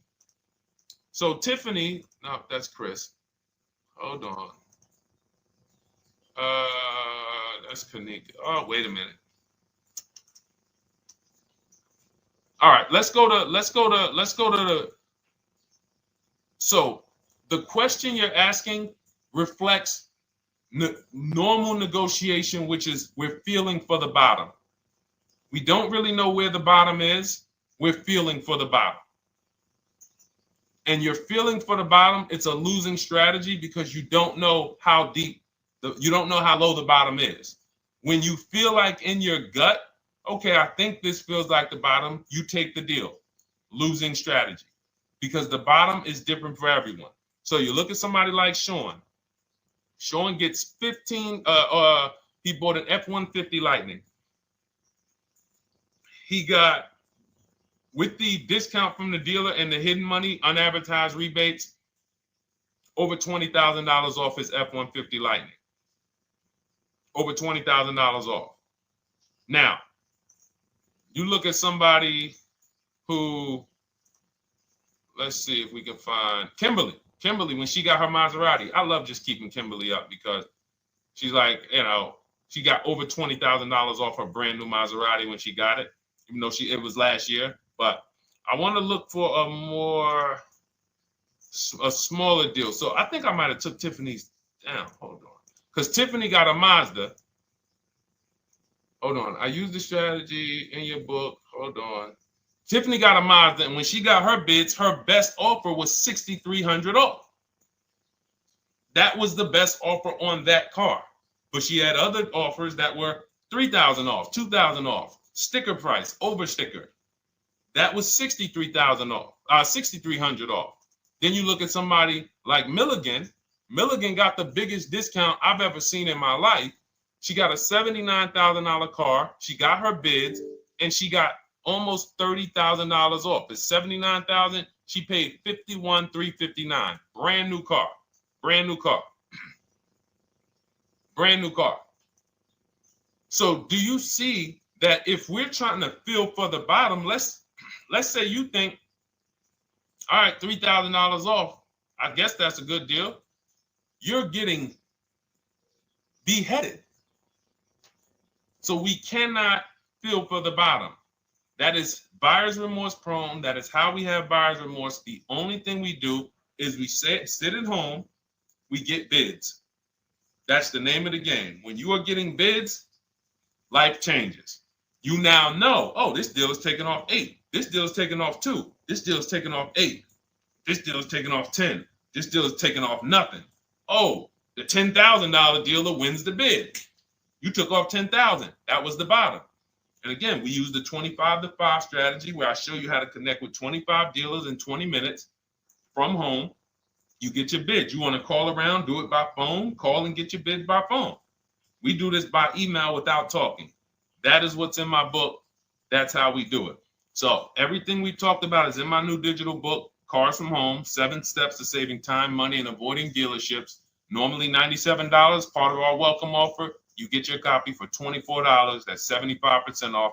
In my TikTok bio, click that link. My Instagram bio, click that link. Or YouTube comments in the Facebook comments, deshonsbook.com. 2 hours, get your $24 and let that continue to make money for you and keep money in your family. We didn't talk about. We didn't talk about selling leases and equity in leases. We didn't talk about the bank bidding wars. We didn't talk about, we did deep on leasing versus buying. We hit on a lot today. Now, for those of you who are like, Deshone, I'm just meeting you, I don't really trust you yet, then start with my free cheat sheets. Dolan will put a link for you. You can go to DeshonesCheatSheets.com, put a link in the comments, and just start with my free cheat sheets. We've given thousands of people have started with my free cheat sheets. That'll expose you to the Cars from Home world, because once you see the value, like, wow, this is what Deshone's giving us for free. What is in the book? The book is your step-by-step checklist, step-by-step blueprint. But if you're like, you know what, let me just get started with the cheat sheets, go grab the cheat sheets. Now, mark your calendars. We're here Monday through Thursday, 12 p.m. Eastern Time. Show usually lasts about 90 minutes. You can bring your questions. You might be watching this on a replay, because you'll see a lot of people ask the same question you would have asked. But mark your calendar so you don't miss a show. We'll be back, and then we'll run the whole replays all through the weekend for those who couldn't be here during the week.